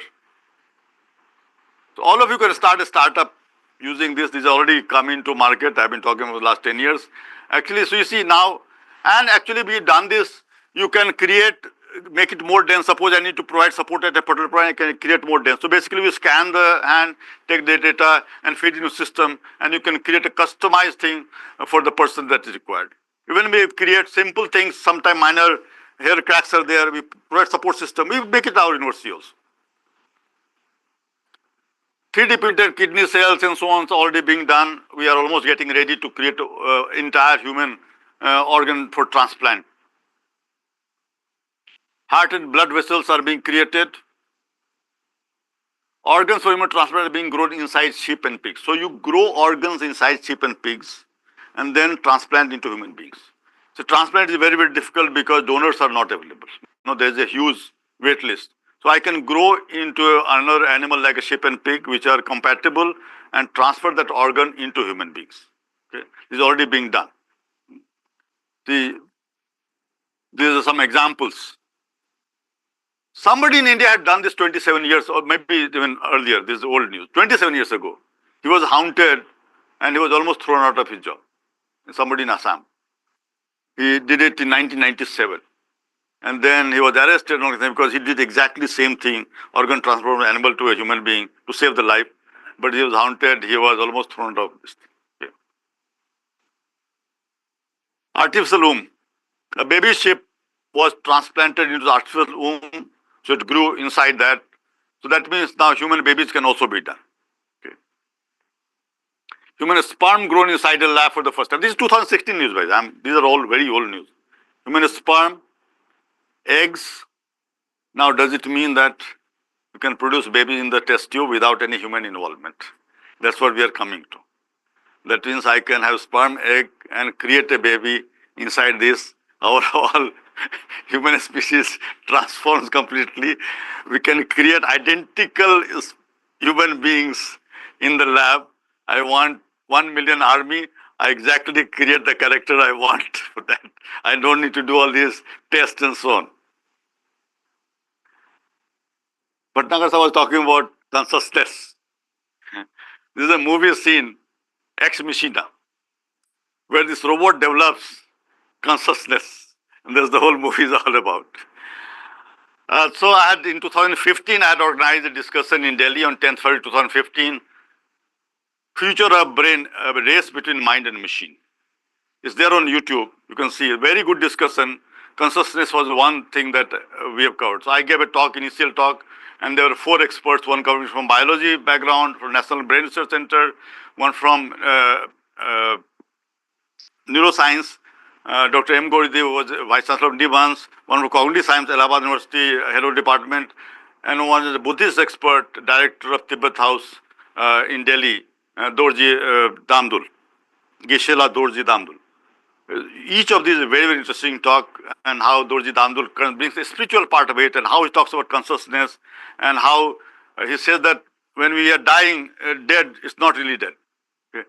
Still, jo Atma bolte hai na, it remains, and he links all of this. Very wonderful talk, you can still hear on YouTube. I am the pioneer of the brain-computer facility in this country. I started in 2011, actually. My focus is on solving problems of people. I started working in disability sector in 2007 and slowly come into this position because of some stupid mistake by journalists who mixed Isaro and Bichar. Thoughts and gestures he mixed. I done gesture based, he wrote thoughts. Vicharon se chalne wale upkaran. I said, oh God, now he's made a mistake, what do I do? So I said, let me prove him right. So 2011, I developed a system by which it will capture through your EEG, capture your EEG waves and use that. The first user of that was Suresh Karat in Coimbatore, who from Ahmedabad, he had a brainstem stroke at the age of 32 in 1999. He lost his voice, his hand movement, his leg movement. He went into what is called locked-in condition. He could only move his head slightly and eye blinks. It was in that condition. After 13 years in 2012, I showed him how he could, using my device, type on the computer, operate light, fan, and so on and so forth. It's there on YouTube. This was the first one. It was used of BCI that I did. After that, I have a whole set of research going on related to improving child's education, ADHD, neurorehabilitation, and all that thing. So BCI work is going on. It was something was mentioned. Yeah.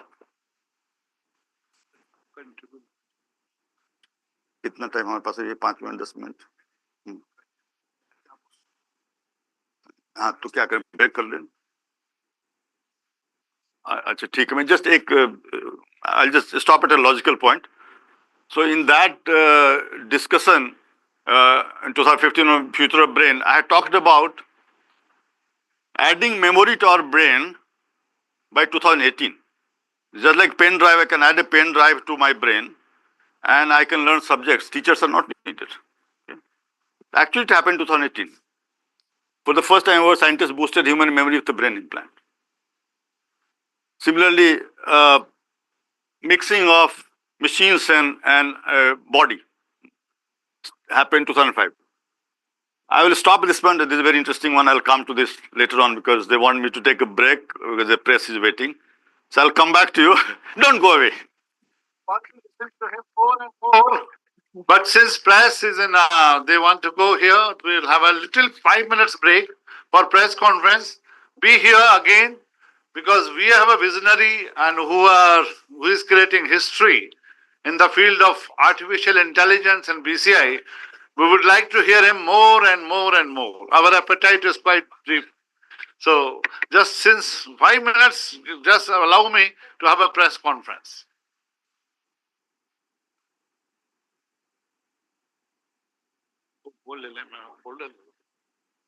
Yes, sir. 2 minutes. Are you principal, sir? MIT. Madam. Madam.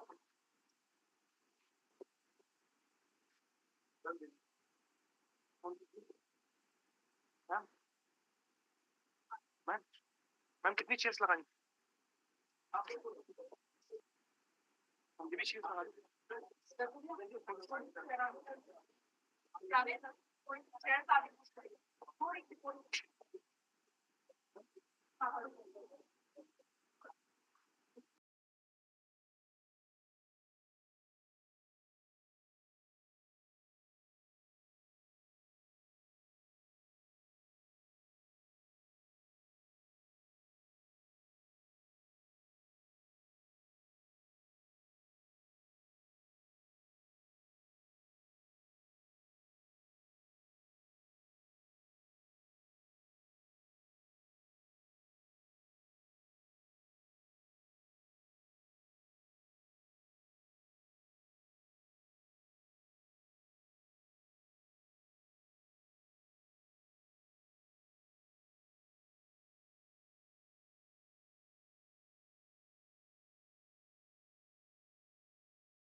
वो हमारे बीच में है doctor Prabhat Ranjan sir और अभी हाल ही में अभी उनका अपना वक्तव्य देकर के जो हमारे नीतीश पुरोहित जी थे डायरेक्टर जीएस ITS वो भी गए हैं तो इसमें 66 रिसर्च पेपर्स 161 रिसर्च पेपर्स हमें मिले थे, 161 रिसर्च पेपर्स मिले थे, जिसमें से 67 जो है वो 2 दिन में प्रेजेंट होने वाले हैं। 67 अभी आज और कल में होने वाले हैं।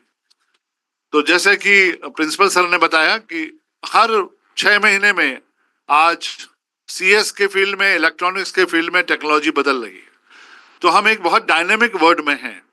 उसी को ध्यान में रखते हुए कटिंग एज टेक्नोलॉजी का रिसर्च पेपर हम लोगों ने ऑर्गेनाइज किया कि हम इनोवेशन को, रिसर्च को, जिसके बारे में कहा जा रहा है कि अभी इंडिया में थोड़ा रफ्तार कम है, उसको और बढ़ाएं। एजुकेशनल इंस्टीट्यूशंस में हमारे स्टूडेंट्स केवल क्लासरूम तक उनका ज्ञान सीमित ना हो और वो आगे चल करके इंडस्ट्री के साथ जो उनकी रिक्वायरमेंट्स हैं, जो उनकी इंडस्ट्री नीड है, जो कंट्री की इंडस्ट्री नीड है, स्पेस है, डिफेंस है, एग्रीटेक है, क्लाइमेट टेक्नोलॉजी है, बीसीआई है, आर्टिफिशियल इंटेलिजेंस के जो नए क्षितिज खुले हैं, उन सब में काम कर सकें। एआई का हेल्थ केयर में बहुत बड़ा योगदान आने वाला है। तो इसीलिए आज हमारे बीच प्रोफेसर साहब हैं। मैं चाहूंगा कि आप उनसे कुछ बात करें और वो आज को आपको बताएंगे जो 2035 मिशन में जिनका योगदान था वो हमारे बीच में है। Professor Prabhat Ranjan sir. Thank you. मैं जस्ट एक दो शब्द बोलता हूँ। तो मैं दिल्ली में इंडिया के टेक्नोलॉजी थिंक टैंक टाइफेक का हेड था 2013 से 2018 तक। उस दौरान हमने इंडिया के लिए टेक्नोलॉजी विजन 2035 बनाया था डॉक्यूमेंट, जिसका प्राइम मिनिस्टर मोदी ने उसका फॉरवर्ड लिखा, उसको लॉन्च किया था। तो बहुत सारी चीज़ें जो डेवलपमेंट हो रही है इंडिया में, वो टेक्नोलॉजी विजन 2035 और उसके सपोर्टिंग डॉक्यूमेंट के कारण हो रही है। आप क्वेश्चंस पूछ सकते हैं।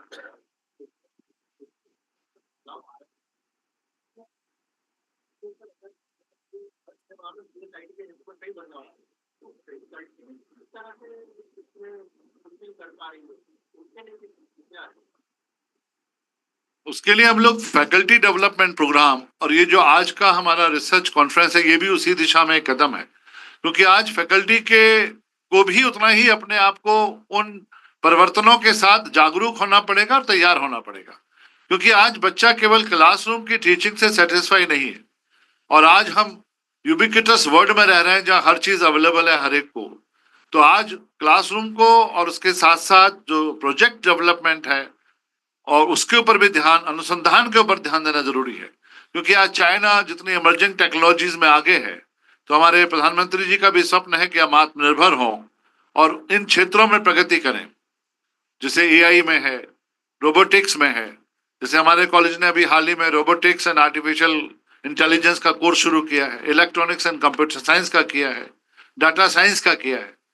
तो हम लोग चाहते हैं कि we should march ahead with the latest development in these fields.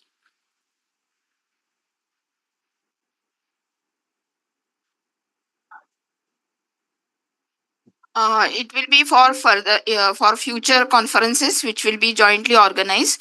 Next year the conference will be scheduled at Pune, MIT, Dr. Vishwanath Karad, MIT World Peace University. We are hosting this cutting edge technology conference on 21st and 22nd of February 2026. So it will continue every alternate year at Pune campus and Indore campus.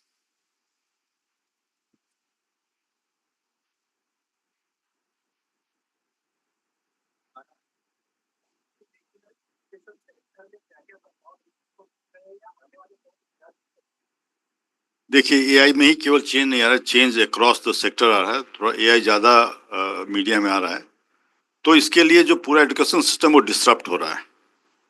अभी मैं बात कर रहा हूँ flip classroom की, और मैंने कहा था कि जो लेक्चर्स होते हैं नॉर्मली वो सब खत्म हो जाएंगे।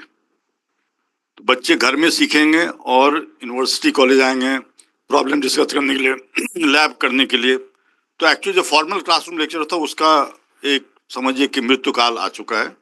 वो धीरे धीरे सब लोग इम्प्लीमेंट करेंगे, कोई जल्दी करेगा, कोई बाद में करेगा। हम लोगों ने स्टार्ट कर दिया इम्प्लीमेंटेशन।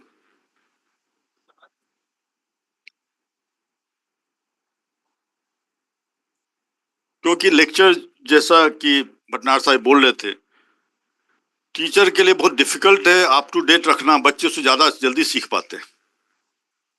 तो ये अब हो गया कि बच्चे घर में सीखें, अपने स्पीड में सीखें, अपने कन्वीनियंस के हिसाब से सीखें, और जो डाउट सॉल्विंग सेशंस हैं, लेबोरेटरी का वर्क है, प्रोजेक्ट्स हैं, उसके लिए वो यूनिवर्सिटी में आएंगे फॉर्मल लेक्चर। और ये मैं आपको एक एग्जांपल दूंगा, 1981 में बर्कले गया था, बर्कले फिजिक्स में नंबर 1 था वर्ल्ड का। वहाँ पर हमारे एक फैकल्टी थे, उन्हें एक सब्जेक्ट पढ़ाते जिसमें ज़्यादा स्टूडेंट नहीं आते थे। उन्होंने अपना लेक्चर रिकॉर्ड करके फिल्म में डाल दिया था, उस टाइम माइक्रो फिल्म्स होते थे, और कहा था यदि 5 से कम बच्चे आते तो मैं लेक्चर नहीं दूंगा, तुम लोग लाइब्रेरी जाकर सुन लो, एक दिन के वीक में हम मिलेंगे तुमसे डिस्कस करने के लिए। ये कंसेप्ट पहले से है बहुत, अब ये लार्ज स्केल पर होने वाला है। और ऑलरेडी देख चुके हैं आप कि कितने ऑनलाइन पोर्टल्स आ गए हैं जिसमें कि आपको अच्छे अच्छे लेक्चर मिलते हैं, ऑल ओवर वर्ल्ड के एक्सपर्ट मिलते हैं। तो जो, जैसे मैं एक और एग्जांपल दूंगा, मैं बर्कले गया था 1980 में, 1000 सीटर क्लासरूम थे, एक नोबेल प्राइज विनर पढ़ाता था, 1000 बच्चे को एक साथ, हम लोग टीचिंग असिस्टेंट थे। इसका मतलब जो बेस्ट टीचर है उस सब बच्चे को सुनने को मिला। उसमें 1000 लिमिट था, अब तो 1 लाख 2 लाख 10 लाख कोई लिमिट ही नहीं है, आप ऑनलाइन होकर रिकॉर्डेड रहेगा। उसमें और भी आ जा रहा है पर्सनलाइज लर्निंग, उसमें इंटरेक्टिव वीडियोज आ जा रहे हैं। तो ऐसा नहीं कि आप वीडियो चला दोगे और सुन नहीं रहे हो, वो पूछेगा क्वेश्चन आपसे, जैसे क्लास में टीचर पूछते हैं कि भाई जगे हुए कि सोए हो पता, तो उस वो पूछेगा आपको, नहीं जवाब दोगे सही रुक जाएगा या आपको वापस भेज देगा। तो इंटरेक्टिव हो जा रहा है, इसमें और भी टेक्नोलॉजी आ रही है।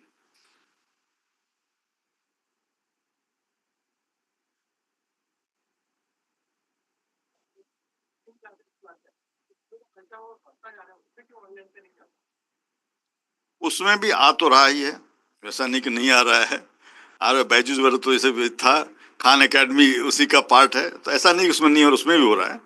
लेकिन कोचिंग के बारे में पूछा तो इसका भी एक बहुत इम्पोर्टेंट एस्पेक्ट है जो आपने पूछा, तो मैं बताऊं, जब मैं आईआईटी का था, नहीं तो अक्सर लोग बोलते हैं कि आईआईटी को गाली हो गया तो तुम गए नहीं आईआईटी, मैं भी आईआईटी का स्टूडेंट हूँ। एक्चुअली क्या हो गया है कि हम जो गवर्नमेंट सिस्टम्स पर इतना फोकस करते हैं कि आईआईटी में नहीं गए तो तुम्हारा जीवन बर्बाद हो जाएगा, ऐसा कुछ भी नहीं है। IIT cover only less than 1% of student, 99% students outside IIT system.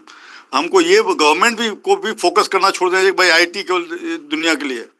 तो सो मेनी इंस्टीट्यूट, जैसे यहाँ पर हम लोग बैठे हुए हैं, इनकी यूनिवर्सिटी है, मेरी यूनिवर्सिटी है, सब अच्छा काम कर रहे हैं, तो why focus on only few seats, जो कि बहुत स्मॉल पार्ट ऑफ वर्ल्ड। इसके कारण ये कोचिंग को बढ़ावा मिला है, और वो बोलते हैं कि यदि तुम्हारा आईआईटी में नहीं हुआ तो तुम्हारा जीवन भर, ऐसा कुछ भी नहीं है। IITs are not the only successful people in the world.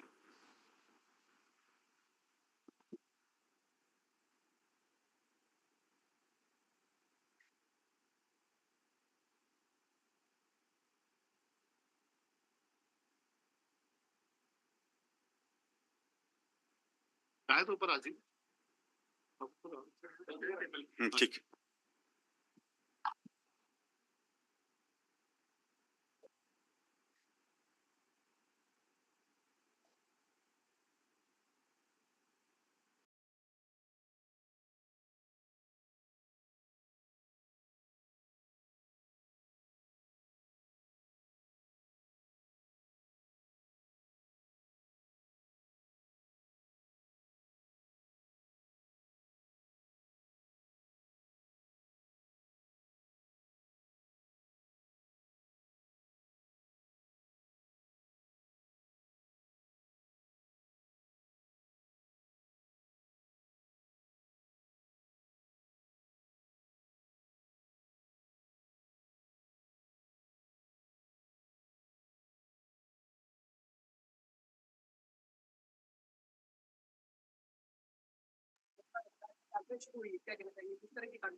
ये जो कटिंग एज टेक्नोलॉजी में हमारी कॉन्फ्रेंस है, इसमें सीएस पूरे इंजीनियरिंग की सभी ब्रांचेस के बारे में हम लोग बात करेंगे, और फिर इसका हम विस्तार भी करेंगे, क्योंकि जैसे आप जानते हैं कि हमारे 3 कॉलेजेस हैं, फार्मेसी भी है, मैनेजमेंट भी है।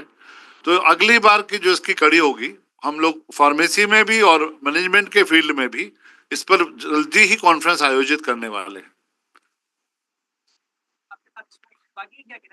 जी,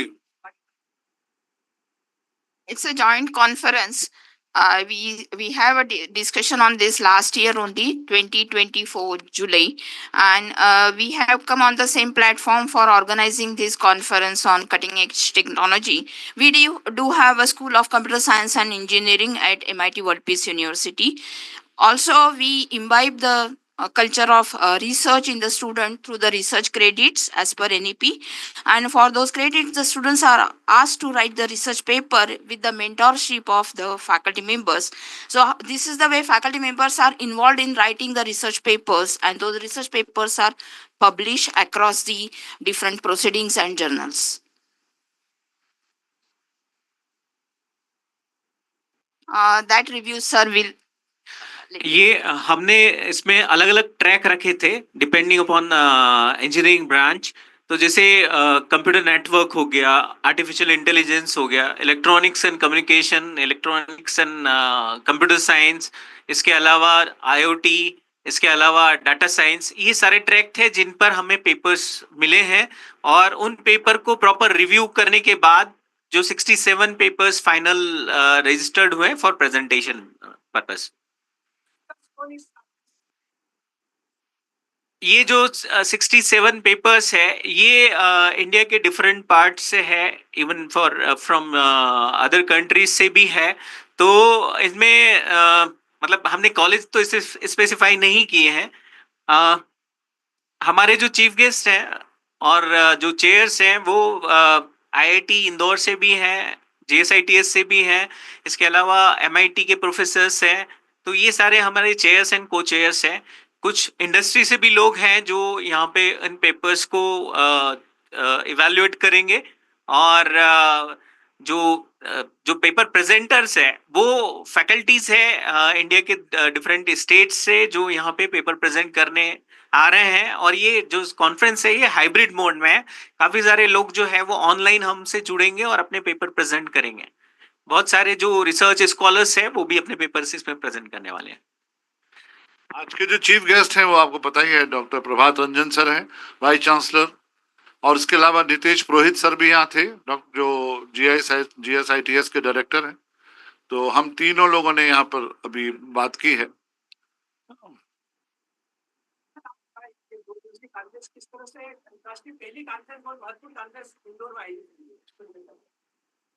देखिए, ये जरूरी है कि देश के हर एक शहर में ऐसा होना चाहिए जिससे हर एक बच्चे के मन में उत्सुकता जो है, रिसर्च एक उत्सुकता से स्टार्ट होती है।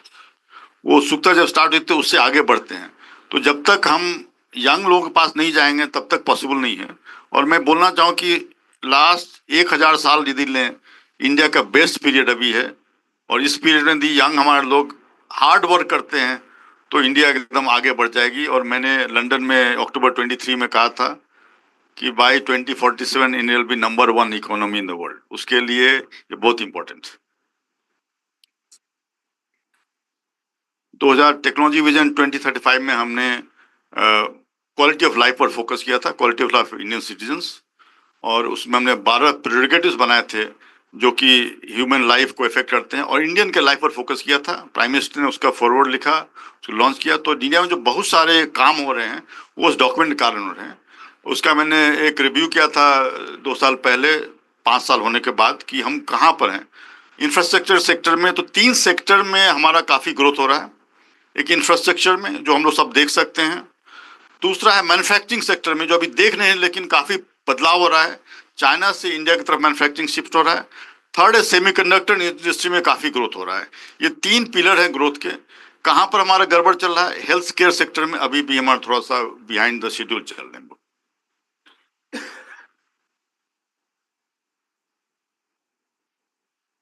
हेल्थ केयर में से मैं एग्जांपल दूंगा, मैं गवर्नमेंट का भी पार्ट नहीं हूँ इसलिए मैं नहीं कमेंट, लेकिन मैं एज ए आउटसाइडर जो हमने विजुलाइज किया था 2035 में, उसमें हमने कहा था कि average life expectancy by 2035 80 years होना चाहिए। अभी हमको लग रहा है कि हम 72-73 ईयर्स पर ही रुक जाए, मतलब 5-7 साल का डिफरेंस रह जाएगा। तो हमको उसमें और मेहनत की जरूरत है। इन्फेंट मोर्टिलिटी रेट की हमने बात कही थी, चाइल्ड मोर्टिलिटी, मैटरनल मोर्टिलिटी की, सब में थोड़ा थोड़ा हम लोग पीछे चल रहे हैं।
want to be immortal.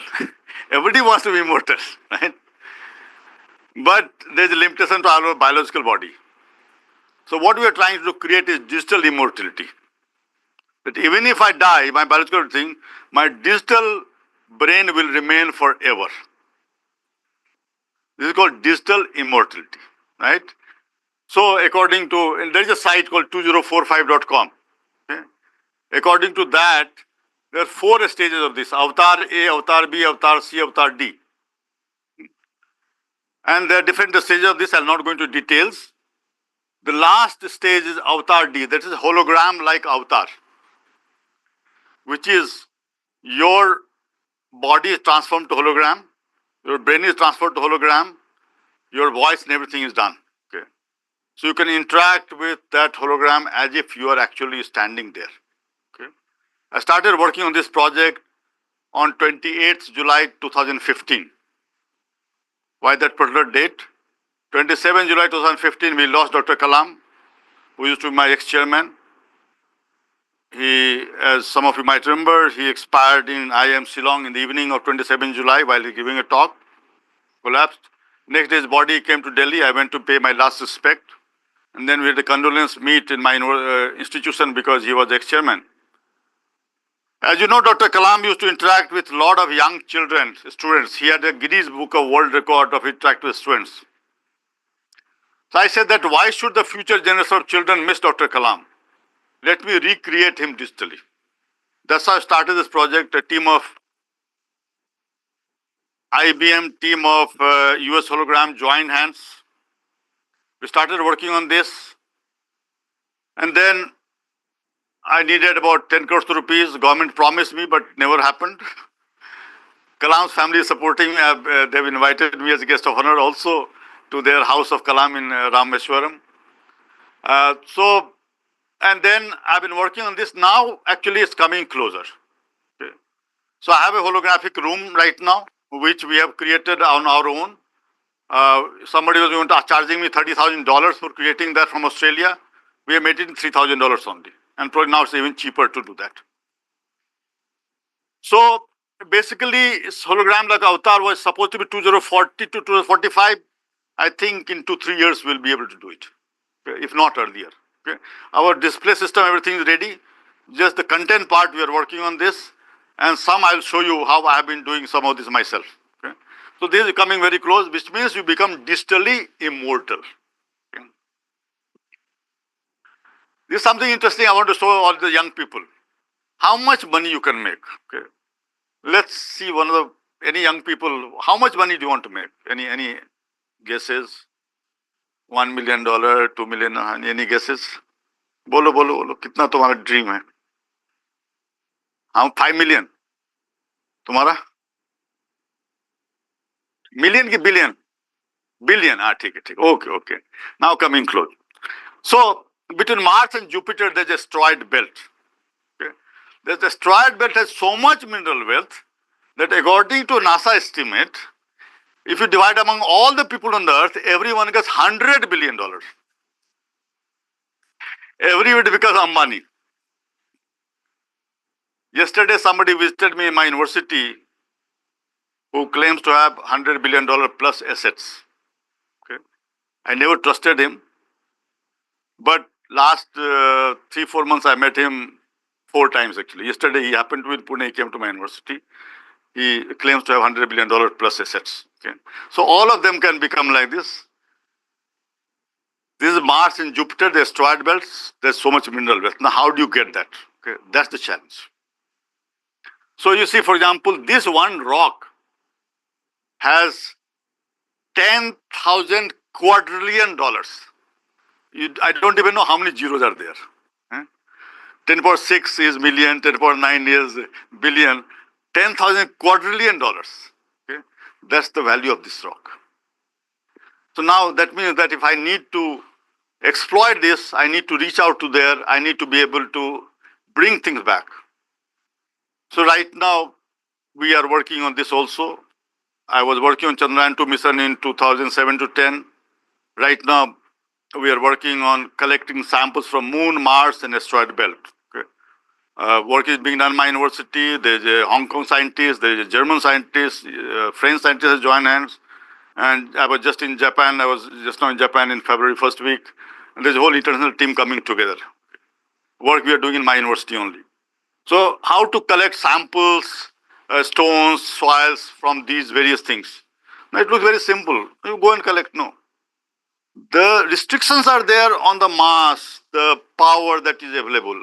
I was asked to drill on lunar surface to about 50 centimeters using only 20 watts of power. A normal drilling machine is 1500 watt, 2000 watt. Okay. 20 watts only, because the solar panel was 40 watts. I was given only 20 watts and I was asked to create something system which normally don't do drilling, all kind of things. You can read my blogs on these. So the challenge comes when you put these constraints, the mass limit, the power limit, and you have to do it, all these things, because going up and down is very costly. In fact, what we are also working is detecting helium-3 on moon. I'm a nuclear fusion scientist. Using helium-3, which is only available on moon, we can create huge source of energy on the moon. Moon becomes a space launch station for all space vehicles. We have two areas of growth. One is going away from center of Earth, that is space. One is going closer towards center of Earth, that is deep sea. These are the two areas of growth. Space we are already working, deep sea we are just about to start. Japan asteroid mission was for this, to collect asteroid sample. NASA's asteroid mission. These are all Elon Musk, everything is working in space, is all actually targeting those 100 billion per person. Multiply 100 billion by 8 billion, that's the kind of wealth. Other growth that is happening is small satellites. As you're already aware, hopefully sometime if the government allows, Elon Musk may supply, and Elon Musk and others also are coming into this thing, where you get internet on the go wherever you want. Low Earth orbit satellites. This is my area. Okay. Nuclear fusion. Now, we have been talking about nuclear fusion for a long time. I did my PhD in 1986. Many of you are not born, especially young people. So I finished my PhD and I came back to India. I'm the first PhD in nuclear fusion in this country. I'll not talk more about it. There's a sad part of it because the two reactors made in 87, 89, I made them work. Third one was made in 2005, but I had moved out after designing part of it. It never worked. Now it's almost junked. And there's no new project going on in India right now. I started a project in 2020, but world has progressed tremendously. Okay. And we're expecting that by 10 years, 2035, nuclear fusion will be commercialized. Okay. That means we create mini sun on Earth. Some of you might have seen the news items. My parents gave me my name only to mean sun. How? Prabhat means morning. That's fine. Morning is not sun. Ranjan means one who colors. One who gives color to the morning is sun. So my parents gave me this task that creates sun. Now, investment in privately funded fusion is growing tremendously. Billions and billions of dollars being poured. Last, I would say, 4 months, there are several billionaires in touch with me. Yesterday, one billionaire came. There's another billionaire. And these are people in India, actually, whom we don't know. The one billionaire, there are two brothers, actually. One of them called me about two and a half years back. In the morning, it was Saturday, Sunday, 7 a.m. I'm such and such person. We are a small time investor. 50 million to 1 billion. I said, oh, Bhagwan. Kuch fake hoga. But now I met them 2 times. This other guy also I never trusted. He came yesterday to my university also. So there are a lot of billionaires in India who want to invest in these things now. Okay.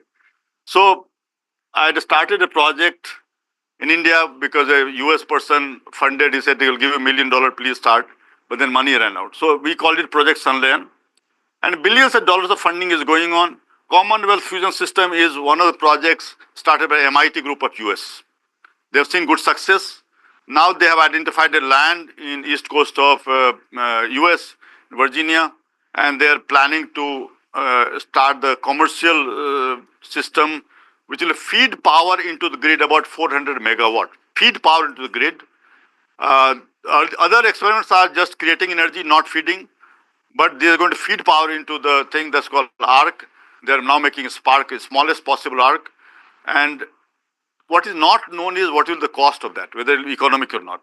But when you develop technology, it's not never economic. After you've done that, you scale it up, you optimize, then it becomes cheap. But the fact that you're putting 400 megawatt power into the grid is going to be a great achievement. That's what Commonwealth Fusion System is claiming, and there are many others. And China is doing quite well actually also in this. The project that we started, we named it Project Sunland. So those of you are not aware of this word Sunland, nuclear fusion in Sanskrit or Hindi means Nabkiya Sunland. Sunland means fusing. Okay? And there's a fission which is Vikhandan, breaking. So people who do breaking things, bad boys, I'm not that. I'm good connecting broken hearts and not breaking hearts. Now, which was the first private investor in India of this kind? I would not have started because the mad guy from US wanted to invest money. I said, what is my problem? Unfortunately, he ran out of money due to Ukraine war. Now, why our goal was clean long-term energy solution, that's the dream. But we wanted to do something else right now. We want to create it as a neutron factory. When you have reaction, deuterium and tritium is what is planned normally, but there are many other reactions. There are a neutronic version, I'll not go into those. Deuterium and tritium is what we are targeting. These are hydrogen isotopes. The neutrons that come out, we use it as a neutron factory. That means I don't gain energy. I put 100 megawatt, I get 40 megawatts. I lose energy. The neutrons that come out, use it for three purposes. One is India has the highest reserve of thorium in the world. 25% world reserve thorium. I can convert thorium to uranium using that neutron. One of my US collaborators from Texas Austin told me, if you can do it, it's like Saudi Arabia discovering oil. That's the kind of wealth it's going to create. Hundreds of billions of dollars. Now look at the economy of these things, but we don't work on these things. We work on short-term goals. We look at short-term publications. This is what happens most of the time, and including this conference also, you will see the same thing. The second one is nuclear waste process. So this fissile fuel breeding is the one from thorium. Nuclear waste processing. The nuclear waste that comes out of atomic power plants, its half-life is 200,000 years. That means you create 1 ton waste, 200,000 years it will take to come to half ton. We can't even imagine 2 lakh years, unimaginable. 100, 200, 300, still we can imagine. 2 lakh years, God knows what's going to happen. Whether any human being will do, nothing is known. Nobody has a solution, but we have a solution. We can reduce that half-life to 300 years, reduce the volume to 1%. I also must share with you that the world's largest radioactive waste handler is an Indian guy. Dr. K.P. Singh in US is called Chris Singh. His company is Holtec International. Those from Pune should know he has a Holtec International branch in Pune itself. Last year on 20th April, I had a meeting with him. He is a billionaire himself. And he promised me that he'll provide all the technology support. We have started a company called Aham Urja. Aham Urja means I am the energy. Aham Brahmasi, Aham Urja, which is focusing on clean energy. Nuclear is one of them.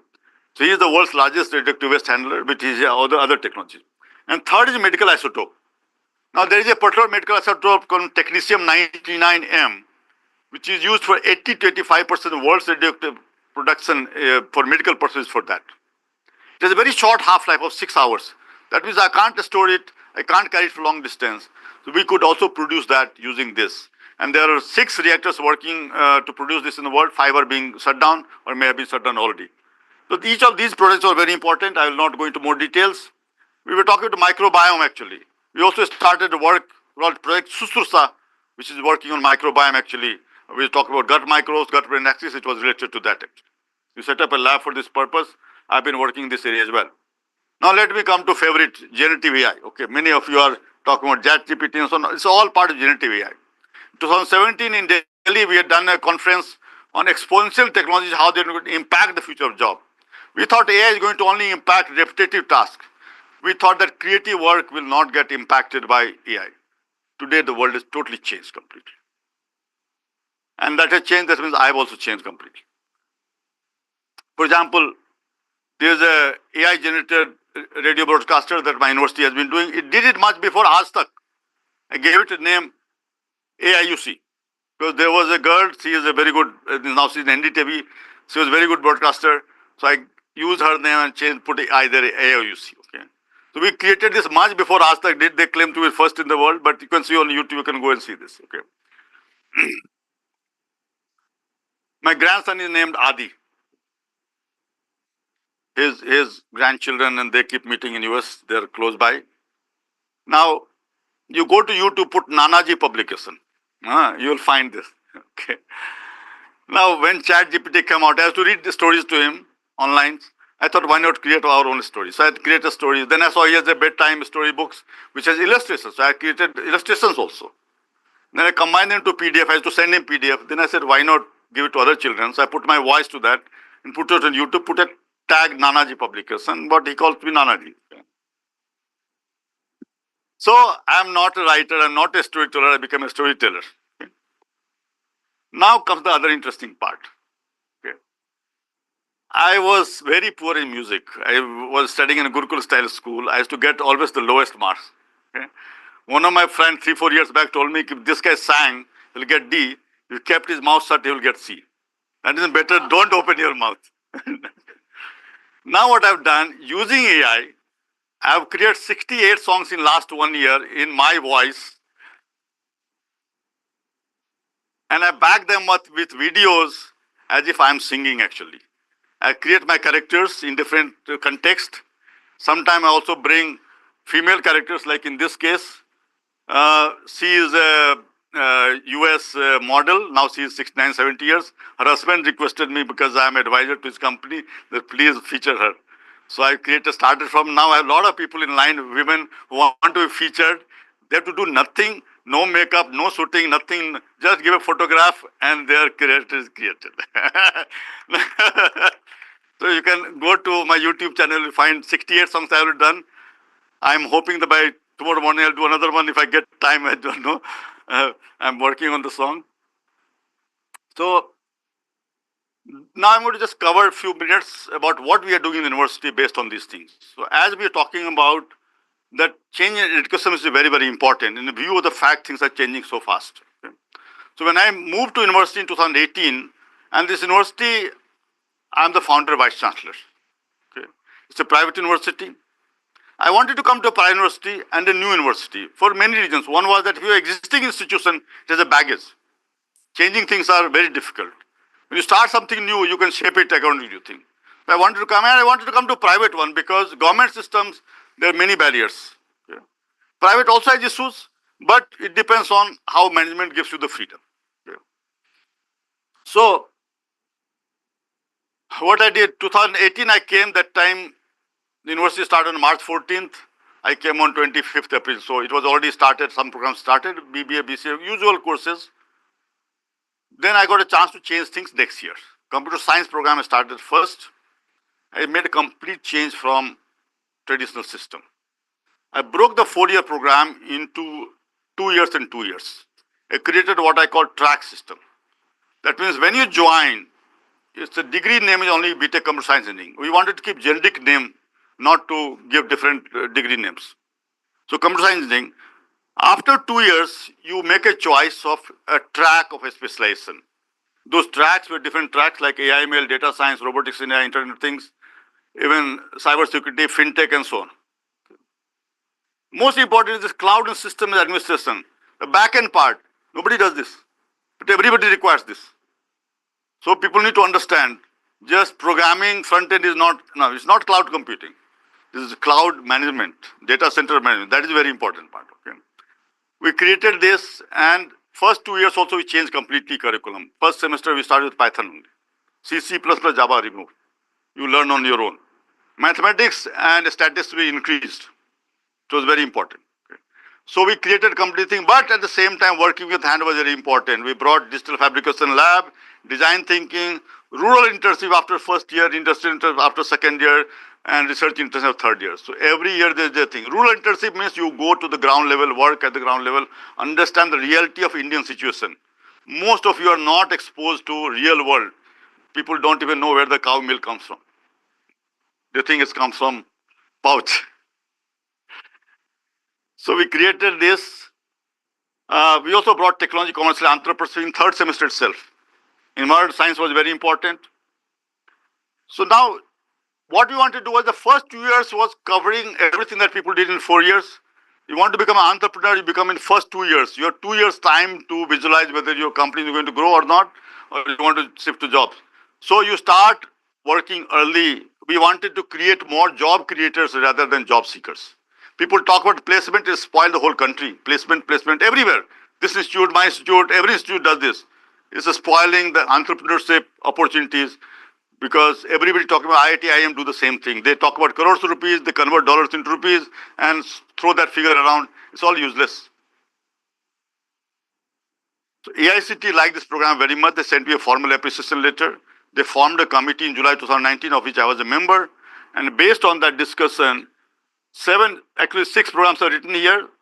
And there's a artificial intelligence and data science program that was also started. 7 programs were started by AICT in 2020, which is spread across the country in thousands of places.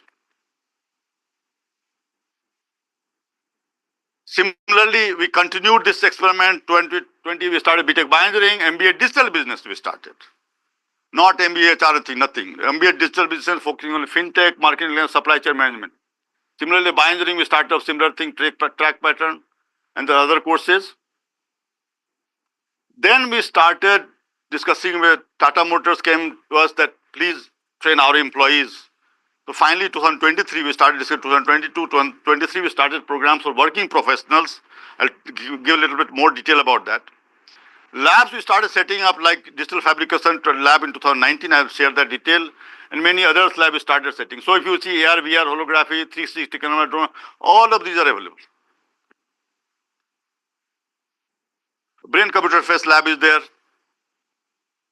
Other very interesting thing that I want to share with you, I created a concept of lab in the bag. Now what happens is the software part, we do wonderful because students should have access to laptop, mobile phone, internet, they can do that. Come to hardware, they get stuck because they cannot come to electronics labs. I said, let me take lab to home. What I did, I purchased this National Instruments NI MyDAC. That is, you connect through USB port, your whole electronics equipment is with you. Oscilloscope, functionator, logic analyzer, digital input out, and log input, everything is there with you. You carry this home like a mobile phone, connect to your laptop or computer, all electronics lab is with you. You can actually work with hardware in your home. We don't use oscilloscope, other things in my university labs. You will not see it. Only this is used. The students should not feel that there's something better in university. They do the same thing they use here. They can buy it or borrow from us, few extras we have, and take it home. In the COVID period, it was wonderful because people could borrow and do these experiments themselves at home. So this is the lab in bag concept that I've called. In fact, afterwards, National Instruments also started to call it lab in bag. You see, one of my faculty were training in AR, VR devices. I am training faculty members in HoloLens. Okay. I am not away from this. I am part of all of this. And that's why I can take quick decision. We have a lot of teaching aids. Document camera comes very handy because many people are writing math equation or doing design and so on, they require this. So we have plenty of these devices. But I'll show you next set of things. For example, these 2 cameras, they're AI driven. Okay. This one, the gray one, the 360 camera. When I'm in a hybrid classroom, if I'm teaching, my voice it picks up, focuses on me. So the student is asking a question, it automatically focuses on a student. It captures 360 views, automatically changes as per who is speaking in the room. Very important for hybrid classroom, right? Similarly, I could move. This one tracks the faculty. So as I'm moving, see if I'm standing here in the podium, it's very boring. So all good faculty members would move, their body language is very important. They want to connect to different students. This camera automatically moves with you as you move along. It tracks you automatically, keeps you in the view. We have all these devices and we keep adding more and more of these as required. Drone camera, Insta360. Very important, Insta360. You just carry like a stick, it's capturing complete 360 view. You don't need to worry about taking this angle and that angle. Just at the end of the thing, it's over, all recorded, you go into computer, take whatever angle you want. All these recorded there. Okay, nothing, just hold like microphone. Then we also did a concept to borrow a 3D printer. Take 3D printer home. Only cost 15,000 rupees. Your parents will see this very useful thing, they'll buy you one. Instead of giving you iPhone, which costs much more. Much more useful thing. Other thing we have done that I wanted to share with you that we broke the barriers of research. We said no PhD under any discipline. Only School of Interdisciplinary Research, PhD degree is always underdone. There is no department-based PhD. We don't even have department names in the university. You will not see department names anywhere. We removed the department barriers because those carried the silos which breaks this whole interdisciplinary work that is needed today. No research is disciplinary today. Every research is interdisciplinary. Program for working professionals is very important because industry is getting transformed. When Tata Motors approached slowly, many people have approached. Now we have programmed BTech electrical engineering with electric vehicles, robotics, BTech mechanical, smart manufacturing, MTech and so on. These are in hybrid modes and sometimes different company. One company brings their employees in bus every day. One company brings them in the weekend and then they do online lectures, hybrid thing. So the lot of requirement of this kind is there which can be launched here also. We need to transform industry. As this is the best period of India in last 1,000 years, golden age. I was talking about this. Students must look at this. As I've talked about 3 sectors: infrastructure, manufacturing, semiconductor. These are the 3 areas of growth. Demographic dividend is there. We were discussing, Arunji. Core engineering branches, which is being shut everywhere else, we are relaunching it. So we go against the wind.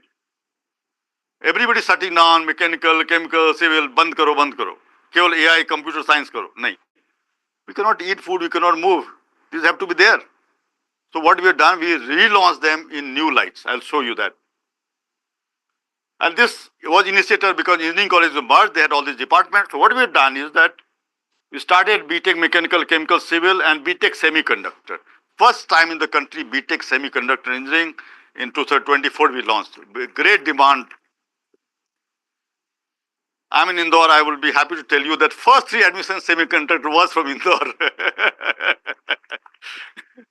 And they were not all from one school or Sydney. They were all linked. So I was very surprised to see that. Now what we have done is the challenge was the manufacturing sector was core engineering branches had to be brought back. We said that we relaunched it. Artificial intelligence along with generative AI become part of that. Generative design becomes part of that. You don't need to, suppose I need to design this, I don't need to go to AutoCAD and so on and do it. I just do prompt engineering and create this design, multiple designs, make the choice, give it to 3D printer, it will print you prototype. So we brought in generative design to the digital twinning, we brought into this.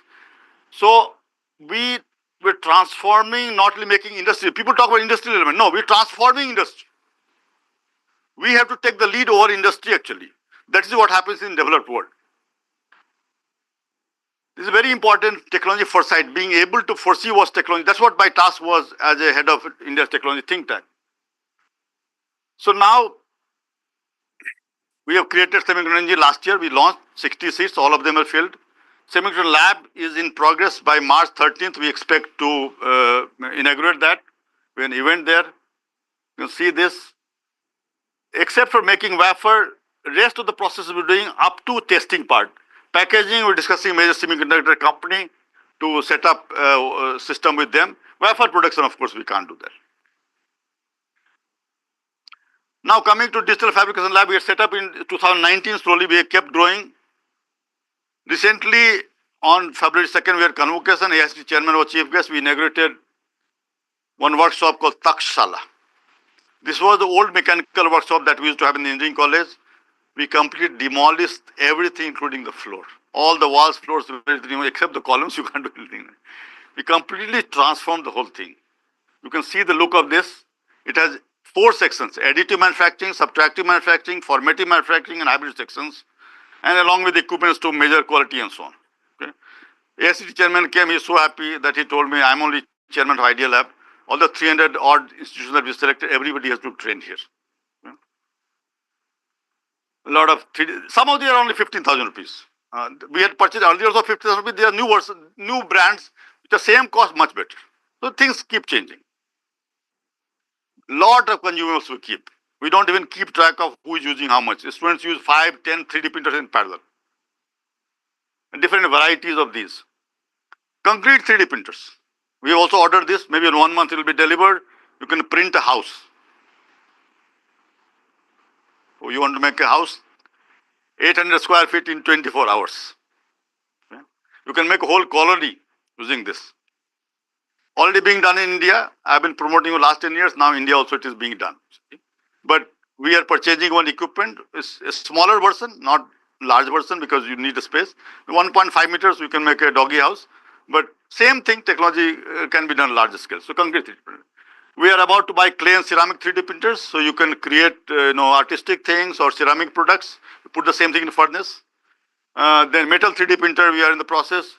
Bio 3D printer we have made in-house also. Otherwise, normally it's very costly. So this is additive manufacturing growing very fast. So to end my talk, actually, I would like to say, there are a few more things I would want to say was. One was, Professor Bhatnagar actually mentioned about quantum computing. As he mentioned, he's already shared that news about Microsoft has taken a big leap. So quantum computing is going to become important. Another area called neuromorphic computing, which is computing like the brain does. It needs very less power. Our brain uses about 60 watt to 100 watt. But today you see data centers use so much energy because of that huge energy demand has gone up. Nuclear has come back into picture because of this. So neuromorphic computing to reduce the thing, it'll make it so that every robot has a brain of its own just like we have. Okay? That's another. And there are many such areas that are going to be important. I already talked about XR, VR, Meta and so on, all those are becoming important. Similarly, there are technologies that suddenly jump up out of nowhere. Okay?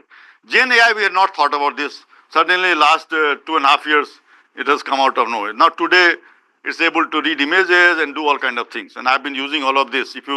I've created, I didn't share one thing that was a podcast. I've created podcasts, such wonderful podcast. I have fed my blog, 2 conversations between male and female anchor, such engaging conversation, not believe. My people who do this thing, journalism, mass communication, they say, ki, ye to guru hai hamara. So technology is happening much faster today. Technology foresight is very important, being able to see what's going to come. Invention and also back to IPR protection going to be critical for India to move where. So this is very important. IPR protection is very important. Technology Vision 2035 and such documents can serve to set the direction to guide nation in the meeting aspirations of young minds. When we prepared this document, we went to top scientists and so on, asked them, what do you want India to be in 2035? All talked about their own area. When we went to young people, school children, they were very open-minded. I want this, I want this. We used all of that. So this document was to meet the aspirations of young mind of India, like some of you sitting here. But we need to prepare for major disruptions in all aspects of our life. The minute I have this brain implant which can transfer physics or chemistry knowledge, all teachers are out. Then you have to learn how to create those contents, right? Just like I'm talking flip classroom, you need to learn how to create those contents. You don't have to give lecture, but you need to know how to create that content, right? We all saw that in the COVID era. Suddenly, I found there were many faculty who were scared to face camera. After COVID, because they were somehow scared to go to a physical classroom. So, I was myself very scared as a child to be able to speak. But when I was thrown into a sea of thousands of students in Berkeley in 1981, suddenly in a foreign environment, either I die or I survive. I had to become a speaker. Education system has to respond quickly to changes, and it's not going to happen by government. We have to take bold steps. I took those steps without bothering about regulatory bodies. Thankfully, regulatory bodies adopted them rather than opposed them. New education policy in the right direction, but the problem is there. I was involved with all of these in Delhi because we prepared the Technology Vision 25 Education Sector Roadmap that was used as a base document for this whole NEP. Problem is that NEP talks about flexibility, flexibility, flexibility. When I say about NEP, I say 3 words. It is flexibility, flexibility. But what happens? Every day state government or central government comes with new regulatory thing, ye karo, aise karo, aise karo. That is not NEP. NEP was to give the flexibility to the education institutes, not to be dictated by them. Unfortunately, that's happening. Role of private university in investments are very important in both research, education, and coming years. And that's why I'm saying that, in fact, the ACET chairman will say the same thing. IITs are forming less than 1%, but most of the money is put there. We need to be more, give even platform to all the players and must make sure that every one of us is part of that thing. And then the coaching menace will also go away and there will be real growth. I was also investing from Government of India. I used to see that I go to private institution, the results were very much there. To go to government institutions, go to another project into pipeline, nothing happens. So thank you so much for listening to me. I'll stop at this point.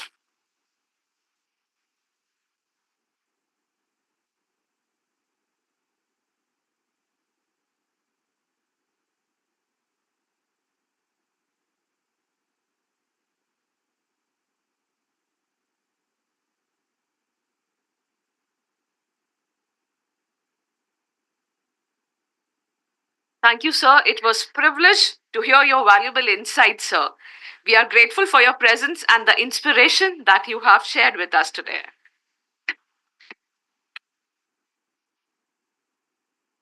We are delighted to have participants joining us both in person and virtually. To make this event truly inclusive, let's now hear a special message from Professor Philbert Hilban Juono, sir, from Liverpool University, Malaysia, who is joining us virtually.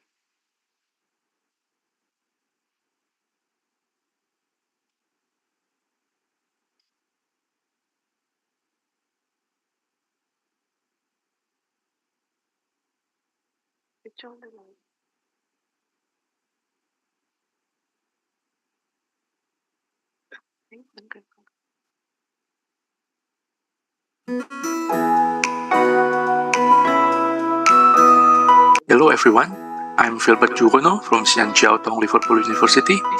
As a committee member of the International Conference on Advances in Cutting Edge Engineering and Technology, ACET 2025, I'm wishing ACET 2025 to be an inspiring and productive gathering.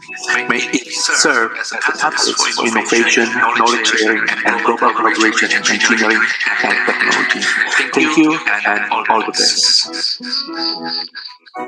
We now have the privilege of hearing a special message from Mr. Venkata Nendunuri from Fortifying Digital Landscapes, multi-cloud specialist, Texas, United States, joining us virtually.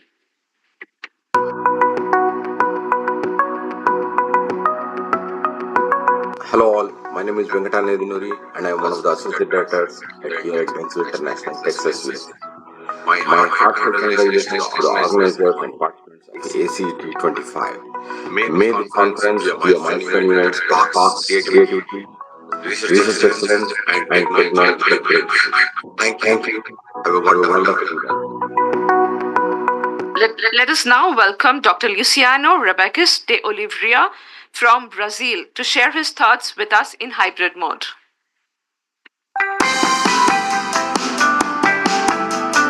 Hello everyone, I'm Luciano Oliveira, Associate Professor at Federal University of Bahia. I'm speaking directly from Brazil, and I'd like to send my best wishes for a successful ACET 25.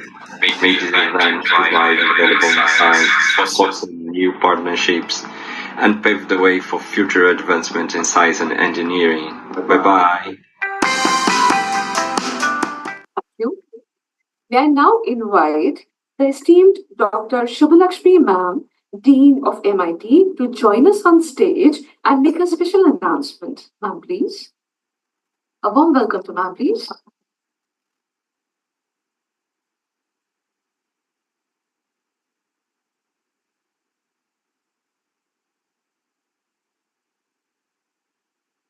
We are here to represent MIT World Peace University.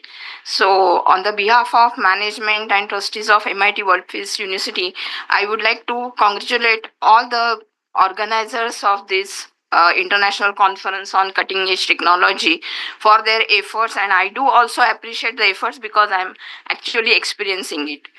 I'm here to announce that the next conference on advanced cutting edge technology will be hosted by MIT World Peace University on 21st and 22nd February 2026, and you all are welcome and participate for this particular conference. Thank you.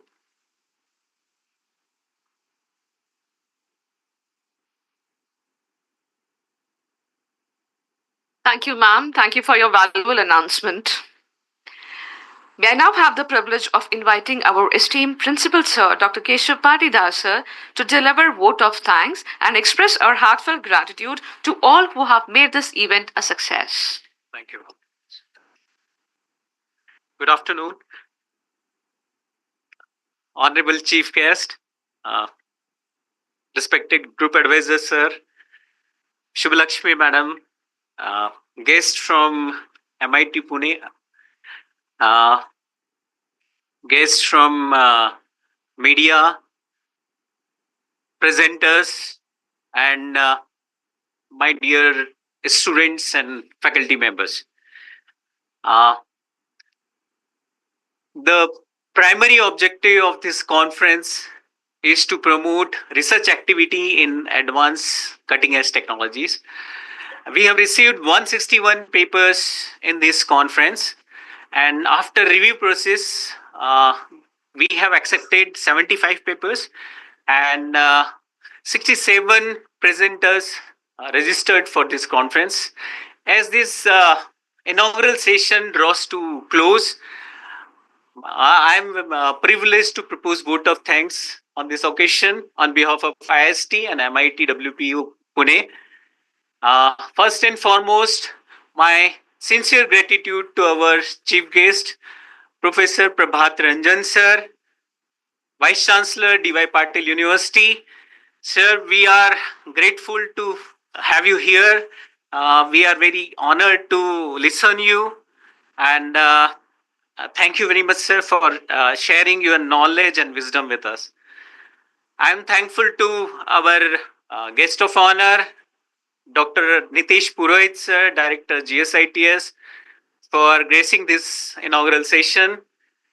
I am thankful to our group advisor, sir, for his guidance, motivation, wonderful session, and all the support for this conference. I also want to thank management of MIT WPU University Pune for supporting in this conference, and I hope this bonding will continue in future also. My sincere thanks to all the guests from media.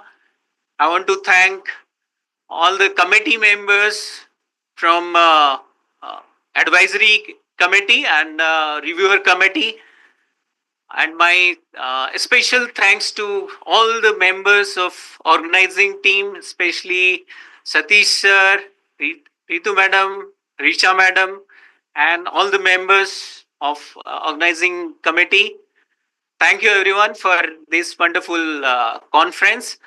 I want to thank all the presenters of this conference for being here, being connected virtually in this conference. I want to thank all the student volunteers, all the faculty members for being with us in this inaugural session. Thank you, everyone.